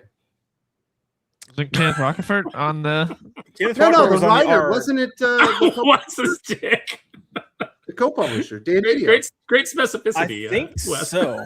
I think Dan Didio wrote the character. That's how Wes thinks of writers. Dick first. It was Didio. It was Didio and Ken Rocafort. It was Diddy. That was right. There was a lot of actually good characters in those New Age of Heroes, though. A lot of really cool artists. I'm gonna be I'll be at San Diego, sitting at Lepresti's table, and I will see Dan DiDio again. He'll come up, and his gregarious fashion. We'll have a nice conversation, and I once again will try to get him to come onto the channel. Make sure you call him "What's his dick" to his face. Yeah, hey, that's what I'll say. Like, hey, what's his dick? Hey, why don't you come on the channel. Wes can't remember your fucking name, but he wants you to come on the show. I remember Diddy. I was just throwing a place in there until I got to the right answer. It's one of those things you do when you get older. Let's not forget that part of the reason that these books failed was because DC came in and they were like, hey, we're making a point to say the art is important. We're billing our artists first. That's what these books are about. And then they announce all these great teams leading these books. And then before the books actually come out, they're like, oh, yeah, no, hey, we're changing the artists on all these books. So I don't think any of the primary artists made it past 5 issues. One of them made it past 1 issue. Ken Rocafort lasted. He did. He stayed on for at least the first 13 issues. I just remember that over half the books they announced artist changes before the book even released. Oh yeah. Kenneth Rockefort was replaced by Robert Gill. Oh, never mind. It was just a fill-in artist. Rockefort did make it all 13 issues, basically. That's right. He's the only one. Otherwise, they were Rockefort. falling off left and right. Yep. If they would have Presti put ended up having to take over the Damage book. It looked better that way. Yep. Was it Should have started with Lopresti. what's his name? The Capullo knockoff was doing Silencer. Well, it started off with Ramita, and then it John went Romita. yeah. What's his John name? The guy that- Bogdanovic. No. Yeah. Well, That's he the might have. Capullo knockoff, if that's who you're talking Yeah. about. No, I'm thinking of the guy that did Deadpool a long time ago. McGinnis? No. Victor During Bogdanovich replaced Ramita after issue 3. Victor right. Bogdanovich. And then Viken Marion finished up the series the last few I issues. mean, was good. those three artists are all fantastic. So I don't, Yeah. like if I had Ramita and then they gave me Bogdanovich, I'd be like, all right. And then when Bogdanovich goes away, I get Viken Marion. I'm still good. Yeah. In Bogdanovich fairness- has been teasing his he's going to be doing a fundraise book that's like a supernatural western. He's been teasing it for like 3 years now. I'm just waiting for that. It looks He's awesome. messing with you personally. Sounds like all in your It's wheelhouse. yeah. Wait. And then he says Zatanna with the Harry Potter market share. Oh, okay. You could do it like with Warner Brothers now. You could have a Harry Potter Zatanna crossover. Don't. Well, stop. yeah, Don't. they should pay for the rights. I think if they did a No. line of like 5 Harry Potter titles a month, Yeah. they would be very, very successful. That would Oh, be bang. 100%. Oh yeah. I don't think they're gonna do. They're in the process of releasing illustrated Harry Potter books right now. Yeah, So- but it's Scholastic that's doing that. Fuck right? those guys. Yeah, no, I know. I'm just saying. I don't think whatever the Harry Potter company is, Wizarding World or whatever they call it, a Pottermore. I don't think they're gonna let both happen at the same time. Yeah, No. it's unfortunate. But I don't think Zatanna, just because there are similarities to Harry Potter with magic and all that stuff, has the potential to get the Harry Potter I market think share. he's taking the piss because we said that was sideways, and so he's just constantly saying anyone who has anything remotely Oh. can take the market share. That's why he's like Doctor Strange, Harry Potter market share. And now he's Well, like I never said Zatanna. that Sideways could be the equivalent of Spider-Man, but he was saying that they have a Spider-Man knockoff or analog, Yeah, that being static, and they don't. They have another one that they created that didn't work. correct. That Static they also obviously don't is better use. known because he's in the cartoons, though. Right? He was in Young Justice. Yeah, Yeah, and yeah. I think he had his own cartoon too. Yeah. He did. Yeah. Long. Yeah, time Static ago. Shock. That's how this shock got added to his name. Very good. Taking the piss. Why is everybody just teasing me these days? Because you're the I'm like host. the Why nicest not? guy on YouTube. That's what happens, though. The host gets roasted. No, I think Sully deserves it. Like, he's it's out of bounds here. I got it coming. That's a law around here in Boston. Does he got it coming? Did you have it coming? Oh, Let's yeah. just all be thankful that Disney doesn't have Harry Potter, because then Let's you'd be talk getting, Jay and Silent Bob meets Harry Potter, written by Kevin Smith. Hey, look, it's Harry Pothead meets Harry Potter.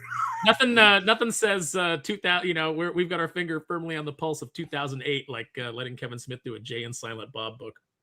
Or Heather Antos calling for a major boycott and canceling effort on John Byrne for coming back with X-Men Elsewhen. 2016 is completely- back, baby. It's completely blown up in her face, and apparently she's got no clout. It's done very, very well. Kind of weird to see this happen to John Byrne. He is a legend. Glad to see everybody was enjoying it. What did you make of this one, Josh? Aaron said it best when he said 2016 is back. Like, at some point, I think they're going to realize whatever grasp they had, whatever convenience and room we gave these people over a decade. I think we're finally like, okay, enough's enough. We gave you an inch. You've taken like 10,000 miles. chill the fuck out. Like, people have their opinions, they have their comments, they have their thoughts, whatever. It doesn't necessarily make them a bad person. And if I wanted to, I could find as many things about Heather Antos that she said where I could be like, boycott her because she said this. So, maybe just sit down, shut the fuck up, focus on just making a good book for once, and go from there. Well, I mean, look, this is the most successful sales endeavor she's ever led. Yeah, so, I mean, it is.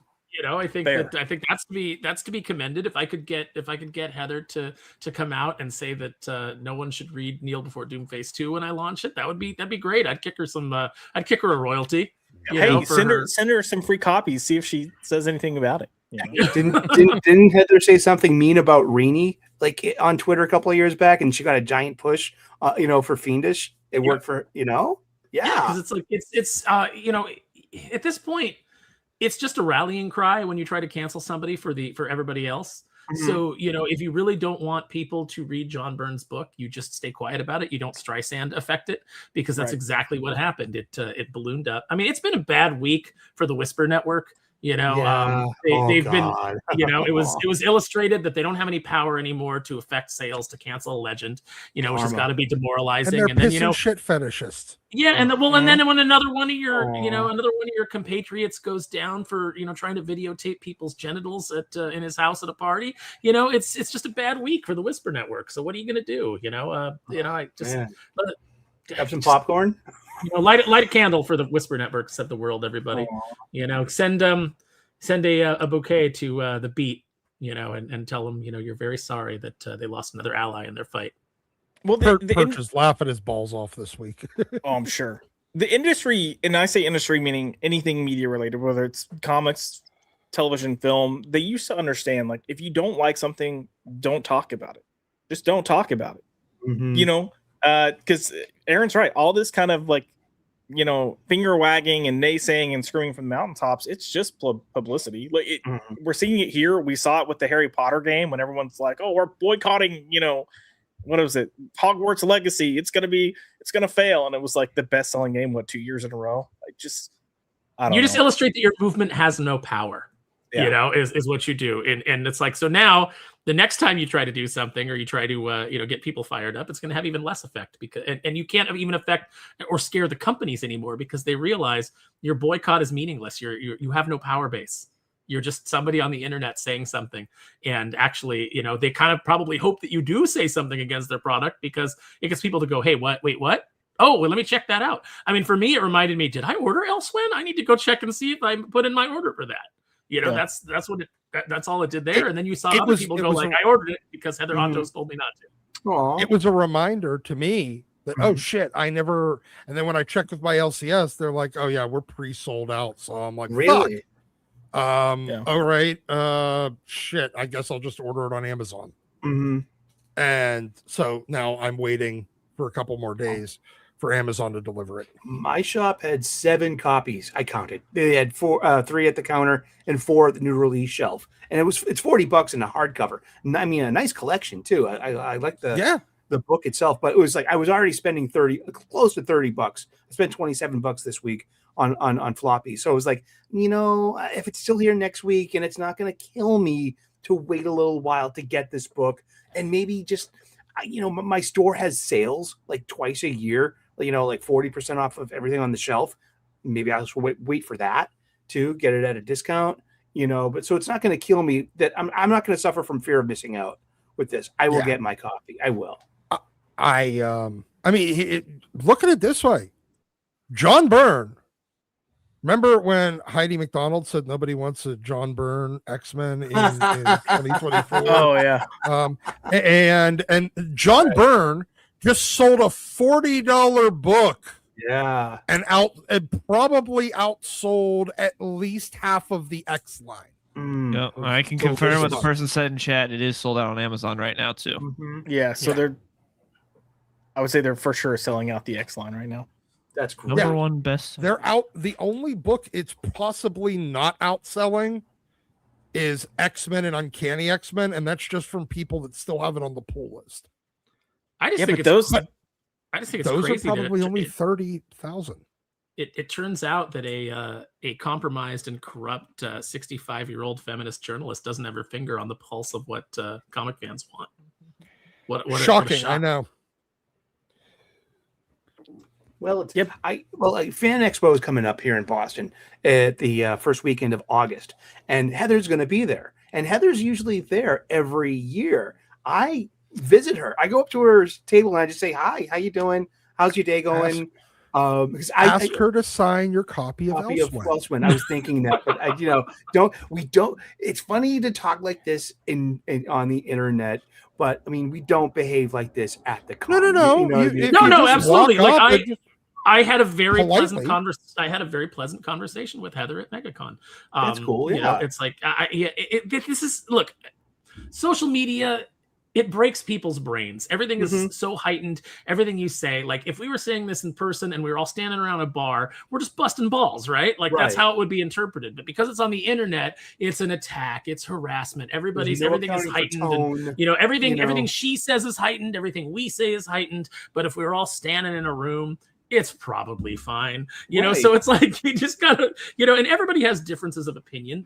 I think that the problem is when you allow yourself to become convinced that people who think differently than you need to be run off and need to have their careers destroyed and need to not work in the industry and that you need to, that's ridiculous. I work with all kinds of people from all kinds of different walks of life. We have different opinions. We have debates about it. You can have conversations as mature adults. Not so much on Blue Sky or Twitter, but you in real life you can do that. So also, I don't care what anybody's politics are that works for me. Anybody that I hire, I don't care. As long as you're not out there insulting the customers, insulting the fans, treating them like they're less than, I don't care. I mean, I saw that Heather had, she was on a podcast recently with Mark Wade. And from a certain point of view, doesn't Mark Wade applaud American political violence? And so by your own standards, aren't you you're having someone that wants violence, you're platforming this person? But it's like, it doesn't work that way. The door does not swing that way. But and once again, we don't act like this at the con itself. So I went up to her table because I wanted to meet the big bad, because I've heard nothing but this is Milkshake One, this is the Whisper Network Queen, this is that, and I was like, no, she's just a lady, she's a gal. No, she was just a chick that the guy with the stupid mustache wanted to fuck at work. You don't know that. That's just like a dumb thing. You don't have to make up stuff about people, but right. But I'm gonna go. But her company is publishing John Byrne books, and she didn't. That's amazing. Yeah, on those. I love that pushback that Rich Johnston had. It was like, wait a second, your publisher publishes the same author. Why are you, disparaging? Don't disparage the product. How is this? I love that, because it was like, no, I didn't mean it like this. Like, okay, sure, we thought you did. It sounded like that, but. And listen, remember that everybody now is in a prolonged adolescence. So, I think Heather is in her 30s, but she's still like, I'm going to own the chuds. I'm going to wear this 666, the 666 Hail Satan shirt. I'm so rock and roll. It's the edgy teenager equivalent of every picture I'm in, I'm flipping off the camera. I'm so edgy. It's like, hey, whatever. I don't. To me, it's just it's also meaningless, and it's also performative, and so much of this is performative, and I would just really rather people be genuine and not try to not try to cancel everybody else, but you do you. Well, it sounds like people are enjoying the book. It sold out at the distributor level, fully, and they're going to the second print. And Dylan's got his Elsewhen book and said it was pretty damn good. Recommend it to everybody. Yeah, definitely. And don't start boycotts on Bluesky. Nobody cares. Well, I mean, all the people there probably do care, but they weren't going to buy the book anyway. Exactly. I mean, if you want to really start a boycott, you got to get a better, megaphone. You go on X, go on Insta, go on Facebook, go on MySpace. It's hard to start a boycott and make it effective. You know what I mean? It's probably better to start a boycott. Start telling people what you think is actually really good, and let them go find something cool, rather than trying to take other people down. Boycotts almost never work unless you're like Bud Light. But they did that to themselves. Yeah. It seemed like. And Gillette. Yeah, Gillette. That was a funny one too. I don't. What happened with Gillette? Oh, it was it was like mansplaining, anti-mansplaining. Like it was this famous Gillette advertisement. It was, I think it was a Super Bowl ad, and it was directed by a German feminist woman, and it had like the meme you've probably seen about the guy checking out the cute girl walking by, and his friend going, "Bro," and putting in, like, "Don't objectify." And then there was like this barbecue scene, like, yeah. Just, how does that make you want to buy a razor? It doesn't. It cost them a lot of money. Yeah. It cost them a lot of money. At least it was in their the Joe Bud Light Mulvaney thing, the person was drinking a beer. Right? The Bud Light will never recover. Bud Light is basically Tiger King at this point, going, "We're never going to financially recover from this." Yeah, they can put their logo on the fucking UFC octagon all they want. Yeah, you can do as many Shane Gillis commercials as you want. Nobody's coming back. Even the Scots wouldn't drink Bud Light when they drank Boston Dry during the World Cup, right, Sully? Mountains of unsold Bud Light. We're out of cider. We're out of Sam Adams. We're out of Miller Lite. We got Bud Light and we got crab juice. I'll take the crab juice. Oh gosh. Flushing Meadows. Isn't there like a drink where you mix a beer with crab juice or something? Ooh, I don't know, but I know we have something here called the Salty Highball. It's where you pour a warm Miller Lite over ice in a highball glass. It's delicious, I assure you.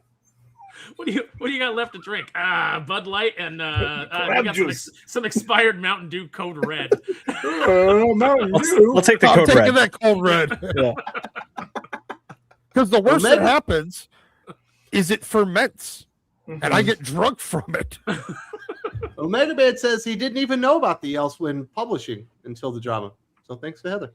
Congratulations. Yeah, Streisand effect. Hopefully Abrams books, unfortunately, did not do the best job promoting this. Agreed. But it's kind of like the Fantastic Four First Steps. They didn't do a great job promoting that either. But it still did fucking amazing. It's true. The introspect says it's clamato juice and beer. So I knew I was close. Chlamydia juice and beer. No, clamato. I think it's That clam sounds juice gross. and tomato. Like You can have Bud Light or we can give you chlamydia. I'll take the chlamydia. maybe. I would. That's what it is. But we got time for another one. So, well, we'll do this one. There was this, ASM 1000 cover controversy. I saw Sully was wrapped in the controversy online, was a focal point of it. Yeah, the John Romita Jr. cover, which I don't think was all that spectacular for his ASM number 1000. They replaced it with a Pepe the Raz cover, which was not equally generic, but it had a little bit more energy to it. So maybe it was a step up. And now they're like, no, we always just wanted to do both of them. We need to have multiple A covers and all that kind of stuff.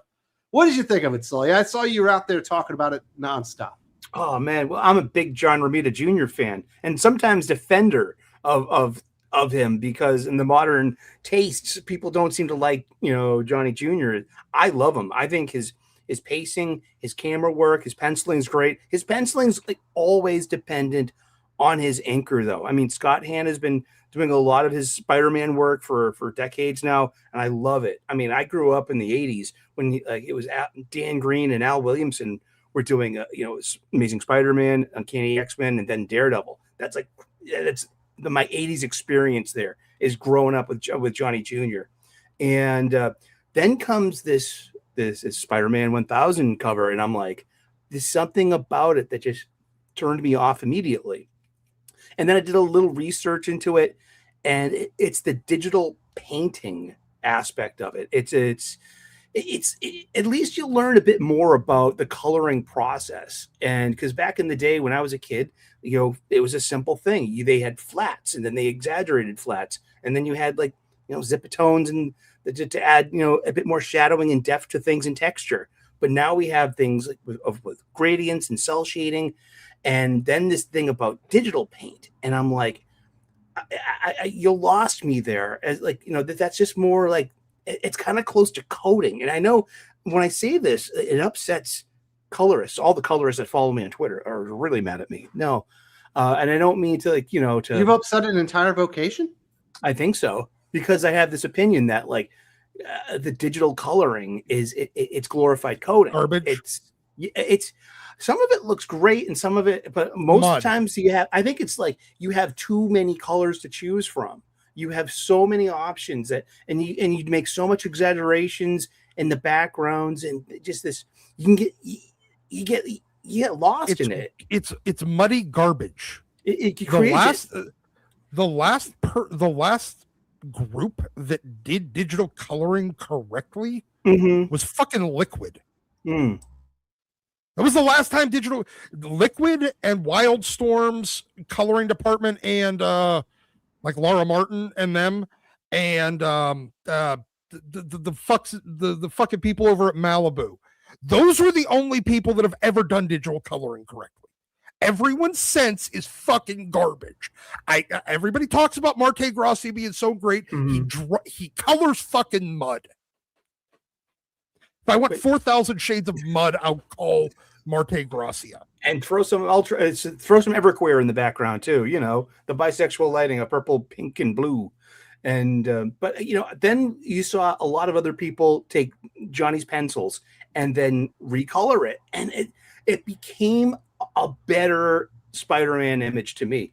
I loved it when people. But do you think they were being disrespectful to a legend by even pulling it in the first place? No, I mean that was just that's the one thing that Marvel was listening to criticism. That's one thing. And another thing to act on it, sure. But I did not interpret anything to be like hostile to Johnny and his art and his craftsmanship. You know what I mean? It was just. I was just going to say, I feel like this entire thing was so blown out of proportion. The response to it was perfectly reasonable. Yeah. Oh, this is a bad cover.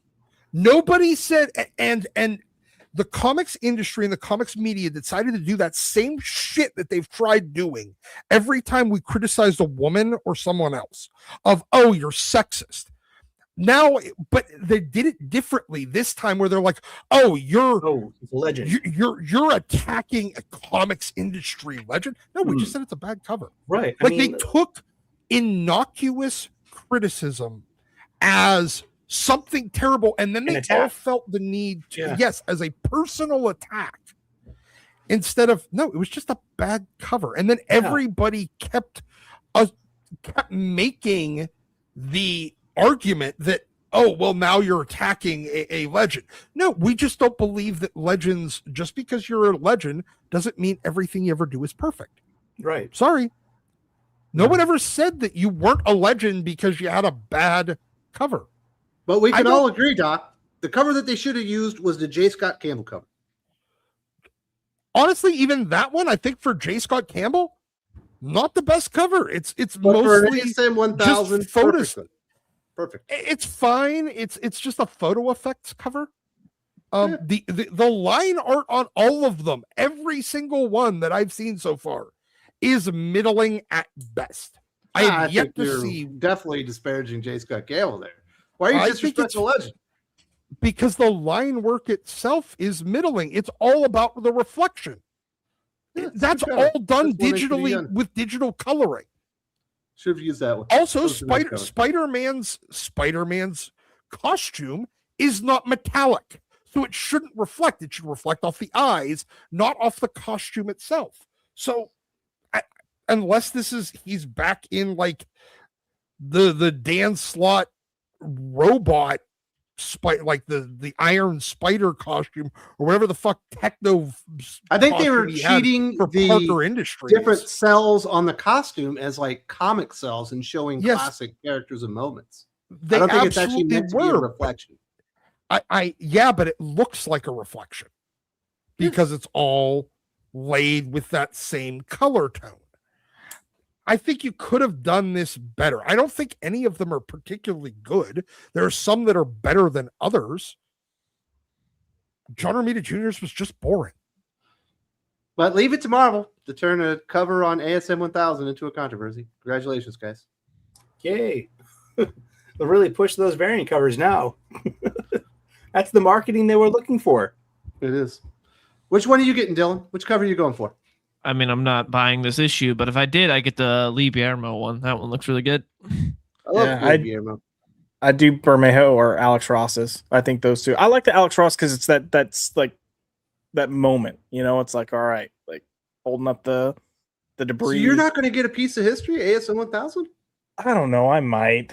I'm not. It feels like a must. Because the biggest problem with ASM 1000 is that it's still wrapped around a Nick Lowe edited stories of Spider-Man. This guy is going to read a digital review copy. Is like, you guys need to go spend money on this book. Absolutely. I would get the Frank Miller one regardless if it gets revealed or not. You know what I mean? I love that new Frank Miller style. It's always cartoony and super exaggerated, and I like that in this like modern 2026. Are you excited for the Frank Miller Peach Momoko team up?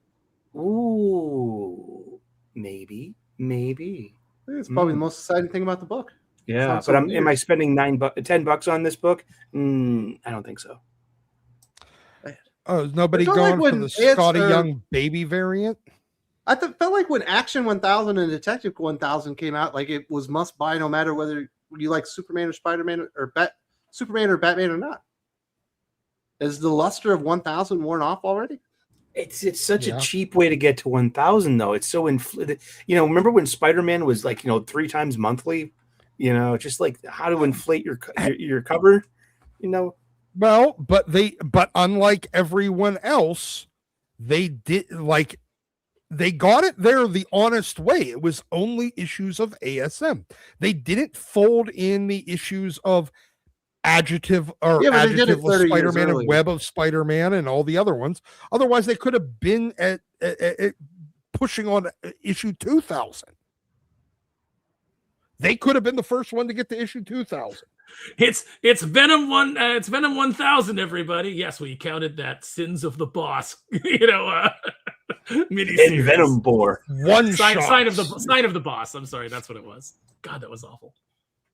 All right. Daisuke says, Aaron, how can I say no to the one who gave me chlamydia? Fair. All right, real quick.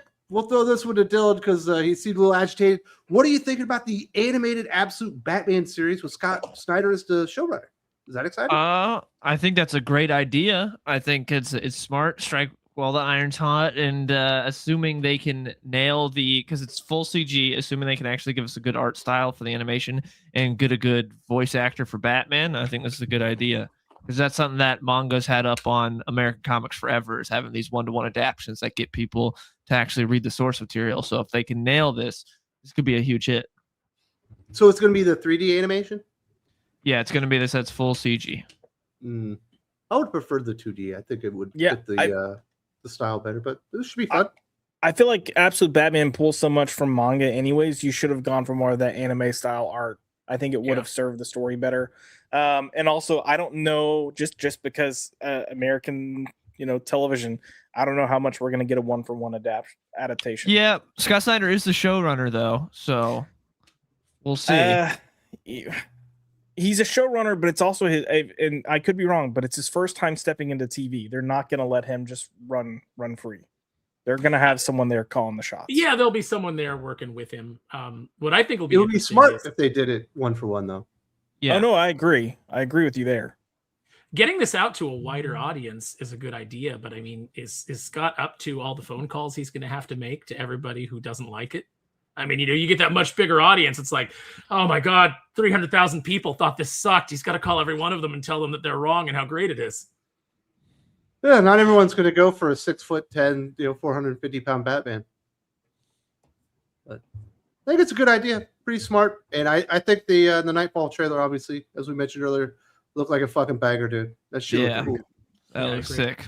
That's the art style they should use for Absolute Batman, with a little more anime flavor to it. Yeah. So today's show has been brought to you by the team behind Unholy Nightmare 3. Hit the play button.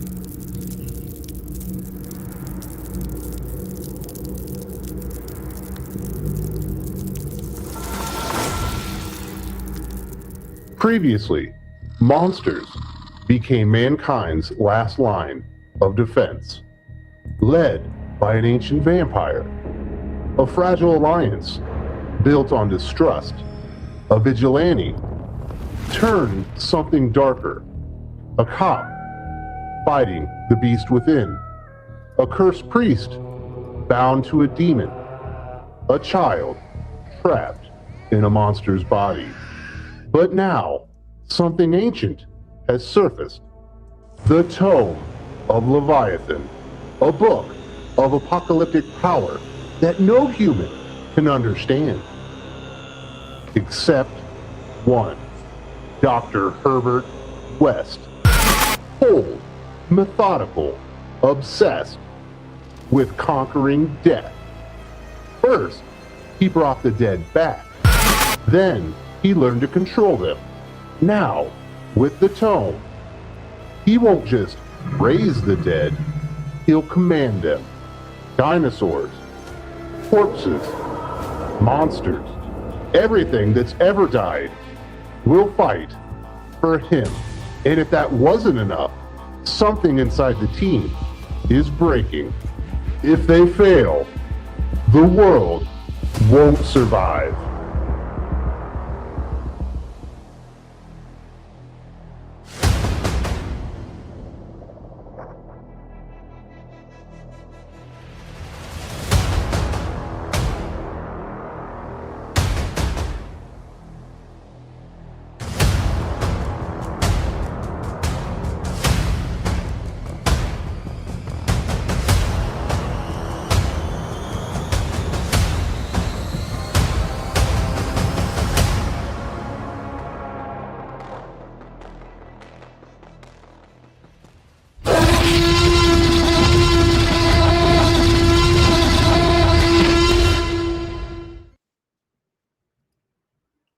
Congratulations to Mr. Sparrow and the team behind the book. Obviously, Drew and Aurelio, fully funded in less than 3 hours. Congratulations, guys. Yeah, I put the link in the chat. We're at 4,500 right now on the 3,000 3,000 goals. So surpassed the goal. Now we're just pushing for those stretch goals. I know that we had somebody on Twitter. One of our regular listeners was saying that come on, get to that 11,000 goal. I want that foil trading card. Very cool. Did anybody else look to Sully's screen when you knew the T-Rex roar was coming to see if he wins? To see if he's going to be scared. Yes. It was too scary. It hurt my ears, and I'm frightened now. Oh, Wes used the Jurassic World one, so he's okay. It wasn't too loud. Yeah, exactly. See, I like your. I kept wanting to ask. Go ahead, Doc. I was going to say, I kept wanting to ask. You put that in there for Sully, didn't you? No, I think I created that before I even knew Sully was scared of Jurassic Park. Allergic to dinosaurs. I can't even eat chicken nuggets that are shaped like dinosaurs. They scare me too. Sully prefers his Jurassic Park dinosaurs making noise like those videos on Instagram where they ask girls like, how do dinosaurs sound? The girls go, rawr, and then they do the Jurassic Park scene or the Jurassic World where the T-Rex walks up and the music swells and then the T-Rex goes, rawr. when chicks do bird hands on TikTok, no, those are raptor hands. Garfield's Bizarre Adventure. What are you guys' thoughts on EVS making AI deepfake videos, him making out with actresses? What are the books of 60 years late? I don't think I have thoughts or opinions on that one. I had no idea it existed. Yeah, that's the first I've heard of it. Oh, that's I guess. So exhausting. Anything involving Ethan is just exhausting. So I ignore it. Even I've stepped back from that stuff. I mean, I'm so ignorant about what's going on. I just know there's just drama, and I'd rather watch Bob Ross. And everybody loves Bob Ross, but hopefully the books arrive and everybody's happy with them. They paid for them. That's the only thing I care about. So hopefully that happens, and I'm sure he's working on it. But yeah, drawing a comic book probably takes a lot of time. So, weird. Yeah. I don't think I'll be doing that myself. But all right, well, I guess we could start wrapping this up. McDonald, are you going to recommend any comic books or movies or anything this week? No, on movies. Comic books. So definitely go pick up Escape. Oh God, I hate this whole full screen thing. Escape by Rick Remender. I know, it's just the worst. It's so jarring. Yes. Suddenly, you're like your big face is on the screen. You're like, what's happening? What? It's like, what the? Yeah, no, go pick up Escape by Rick Remender. I'm loving that book. I think it's really good. Feral came out this week. Pick it up if you haven't been reading it. It's a quick, easy, fun read. Other than that, Superman and Conan. Those are my 4. Conan was a really, really good book this week, but not as good as Superman. Tartakovsky's going to be making a Conan series. I saw that. I told you forever ago to watch Primal, Wes. Watch Primal. It's so good. It is good. Should. It's going to be on Amazon, right? Yes, this is. Yeah. Yeah. Primal's on HBO Max. Go watch it. 3 seasons. It's incredible. Very nice. Well, Dylan, what do you recommend this week? You got to be recommending some Superman, dude. Yeah, there's some good stuff. Superman number 39 was great. Absolute Superman 20 was really good. Infernal Hulk number 8 was pretty good. Escape 8 was great. The Peril of the Brutal Dark and Ezra Kane Mystery number 5 was great. Again, the title is way too long, but still it's a great book. And Deadly Tales of the Gunslinger Spawn number 5. And also X-Men Elsewhen, if you can find a copy, was pretty good. And 2 of my favorite movies of the year are out on digital right now, which is Tuner and Carolina Caroline. Those are both. If you're looking for a movie to watch this weekend, those are both. I thought you were going to say Mortal Kombat 2. No, that is not even close to being one of my favorite movies of the year. That's too bad. You got any big videos or streams coming up that people need to know about? Yeah, my Supergirl review is up, and I'll be putting up a video later today talking about the Absolute Batman animated series announcement. Very cool. You're going to do a review of this week's Superman? That might be the best issue of Superman in like a decade. That was really good. It's great. I don't have a video up about that, but when the whole Prime arc wraps up, I might make a video on it. Yeah, it's been so much better than I thought it could be. I can't believe it. It's really, really good. I was like, this is going to be stupid. It's just going to be filler. I don't really care about Superboy Prime. And now I'm hoping Superman doesn't come back. Yeah, now I'm hoping Prime gets his own book. I thought he was going to be in the Legion of Superheroes book, but obviously that was wrong. Yeah, I don't know what they're going to do with him. Yeah, but yeah, fun week this week. All right, Sully. Hello. I got funny books. I bought 5 funny books this week at my local comic book shop. I picked up off the shelf Mind Management, new and improved by Matt Kent, and in a blind bag as well. Because I have this weird theory. It's like, what if I never open this? Will this make this a really elevated collectible? Will it keep? No. Okay. No, we've already done this. We did it back in the 90s. The only way they ever become, the only way for them to become valuable is to be graded, and to be graded, they have to open the bag. Open the bag and shit. Okay, but it's like the exclusivity of the the variant cover itself. So I call it like Schrodinger's funny book. The cat is alive and dead inside the box the entire time. You never know what you're going to get until you open it. And My Management's amazing. Why wouldn't you want to read it? Exactly. I mean, I saw the A cover. They had 2 copies of it. I almost got the A cover, and I actually thought about it. It was only $2 more.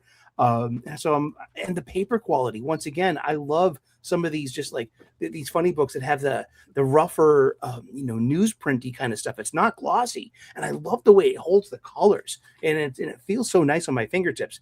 It's a tactile experience. These floppies, this thing of ours. I got last week's G.I. Joe 23, and as always, I love to get a Baroness variant cover, and so I got my Baroness variant cover. This was a great single issue. It's when Baroness meets Destro. You know what I mean? And it's like, I love this. Just a simple story note, and where Mercer could, might have his baby face turned. I got 3 new books this week on my pull list. I got the new issues of Green Lantern. I like the Kyle Rayner stuff. I don't get any problems with that. I like Jeremy Adams. I got Infernal Hulk. No Nick Klein art except for this cover, but still, it's a decent issue. Wes is right. I mean, it's probably the weakest issue of the run, but it's only got 2 more issues left. This is 8 of 10. Pick of the week, though, one of my favorites, Superboy Prime, Superman number 39, and this primetime stuff. This is great. Dan Moore's art is just so impressive in this as a single issue.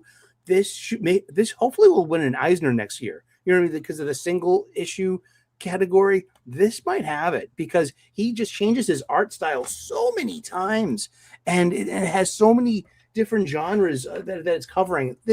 The romance comic thing, this is fun.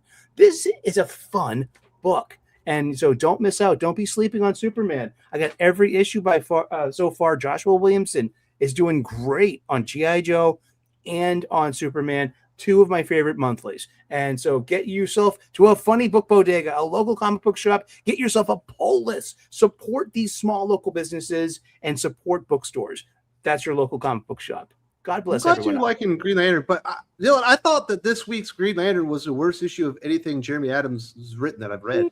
It was pretty bad. I'm not enjoying this Kyle Rayner stuff. And so far, the only saving grace has been when we cut to Hal Jordan for 2 pages. And we didn't get that this one. Yeah. I was in the middle of typing that to JK in the chat. So I'm glad you said it. Also, we get like the whiplash of the art style changing several times in this issue. And The art is my least favorite part of this book. You're right there. The Iguara art is just not for me.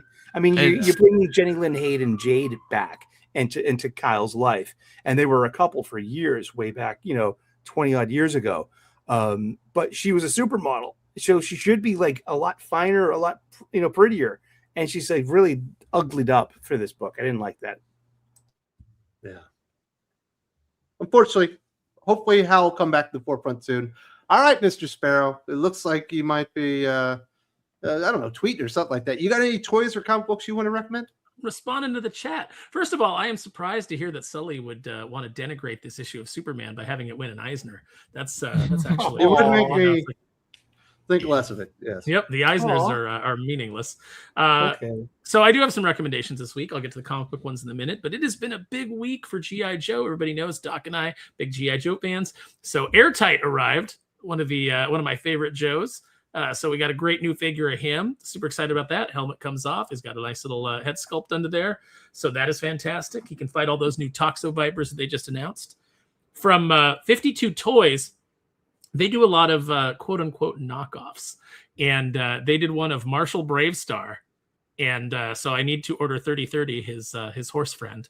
And I'm really impressed with this figure. It's really nice. The details are really great. He comes with a variety of weapons. The only thing I don't love about it is his hat doesn't really stay on. So, if you just setting him up there, but like if you move him around, his hat will fall off. So I've got to come up with a solution for that. And as long as we're going along the cowboy route, I'm going to recommend Sundown, also from G.I. Joe. This is an entirely new character created by the G.I. Joe Classified team, but he is, I think, supposed to be the younger, what is it? The ancestor of Sundown from Cops Fighting Crime in a Future Time. So this is a really nice one. He comes with some hair that you can take the hat off. The hat stays on this figure. You can pop it off. You can put his hair on. That it's really kind of cool design that they're doing over there. I still have this one in the package, but I have opened some of them because I ordered multiples. The Hydro Viper. This was also one that was released this week. Absolutely fantastic figure. I've got the, there you go. There's one of the unboxed ones right there. They've got that cool mask. These are like some Mindbender mutations of the Cobra eels to make them more effective in underwater environments. So that is a huge recommend. For those of you who used to love Star Wars like me and are fans of the Old Republic, I did actually get something Star Wars this week. I got the Old Republic 2-pack of Darth Nihilus and Darth Treya. So that's Kreia and her Sith form from Knights of the Old Republic to the Sith Lords. And I'm hoping we get a Darth Scion pretty soon because I absolutely love those characters. And then on the comic front, I got a couple here, a couple trades that I got. First of all, I want to recommend the Atlantean 4 by Russ Leach, who has been on our channel before. The Atlantean books are really good. I do the editing on these. And if you kind of want to see what an editor does, I edit the first story, but I didn't edit the second. So you can kind of check it out and see if you can spot any kind of stylistic differences once an editor goes over a script. So that's, but really great art from Russ. Really fun story. I love, obviously, Conan, Call, the Robert E. Howard stuff. So it's really a lot of fun to work on that book. And then from mainstream trades, I picked up G.I. Joe Volume 2 by Larry Hama. This is the Real American Hero stuff. Look at that great image from Kubert on the back of Destro and the Baroness. I love the fact that they've got him on covers. It's just so awesome to see him draw all these characters that I love. And then I also picked up the Cobra Commander trade. So, I've got copies now that I don't have to take them out of a bag and board. They're just there on the shelf. I can pop them out and read them anytime I want. So those are my recommendations this week. Anybody else get the impression that the only one that likes his face up there is Sully? Maybe. Hi there. Well, Sully is darn cute. Aw, his Pikachu loves his close-ups, man. It's just he's a camera hog, trust me. All right, Doc. Last but not least, you got anything to recommend this week? Well, I am gonna recommend folks go and check out our review of what the fuck was the book we reviewed? Ultimate Endgame 5. Ultimate. Oh God, yes. It's so bad that I already mentally blocked it out of my head. I'm like, because to make it make sense, you have to give yourself a severe head trauma. I have, however, not done that. Instead, I'm going to make some recommendations that are actually fun. I am going to recommend, in honor of Josh being here, Stormwatch number 4, volume 2. It's the first appearance of Midnight or an Apollo. So I'm going to recommend you go find that. Because he doesn't like loud noises, I'm recommending this for Sully. Thank you. The Uncanny X-Men 28, the first appearance of Banshee. Oh, my ears. I know, right? Oh, yeah, ears. Then I am also going to recommend a new book. I guess it's 2 weeks old now. But G.I. Joe. I got the same Baroness cover, mostly because my LCS was sold out, but of the other ones. But I'm like, how did this Baroness one not go? And then I'm going to recommend, I bought this a couple of weeks ago. It's the Slaughter and Mercer, but I already took them out of the box, so I got to show you just the box back, because that way you can actually see the figures. I took them out and I put them on my shelf over here with all the other Joes. So, yeah, I'm gonna if you come across this, I bought it because it was like $20 off. But if it goes on sale again, I highly recommend you picking it up. It's a really cool figure set, and you can see how many accessories there still are that I haven't even taken out yet. So mostly because I didn't want to lose them. So, but those are my recommendations for this week. Oh, Very and nice. I pre-ordered the Elsewhen. Next Wave Duke. Oh, Very yeah. nice. So Sparrow, this is for you. I missed out on the crowdfunding for Kneel Before Doomface. How can I go about getting a copy? I had just sent a response to that in the chat. Oh. So, Kneel Before Doomface, I do have extra copies. We overprinted every cover to kind of some slimmer than others. But because obviously some will get lost in the mail, some might get damaged. I want to be able to replace them for anybody who has those problems. Once we finish up with fulfillment, any that I have left over, I will pop up for sale. I know that I'm going to have extra of the Roquefort cover. So if you just message me on social media, I can get it set up so that you can, if you're like, hey, I really want it, I can make sure that I get one out in the mail with, at least one of the batches of books that I'm taking to the post office. So Do you prefer Insta or X? Insta's probably easier because I think X, I have to be following you. I think Insta, you can just message me blind, or you could just pop in on any of the Doomface updates I put on X and say, hey, this is my account, send me a message and then I'll get in touch with you. But thank you so much for being interested in the book. Very, very cool. And that will do it. Got a big weekend. I think we've got a WWE show, an AEW show. We got the UFC going on right now. Last day of the first round of World Cup, I think, might happen. So should be fun. I will see you all around. We'll be back for 4th of July next weekend. It'll be fun. Yeah, Get out. Big show. Back up.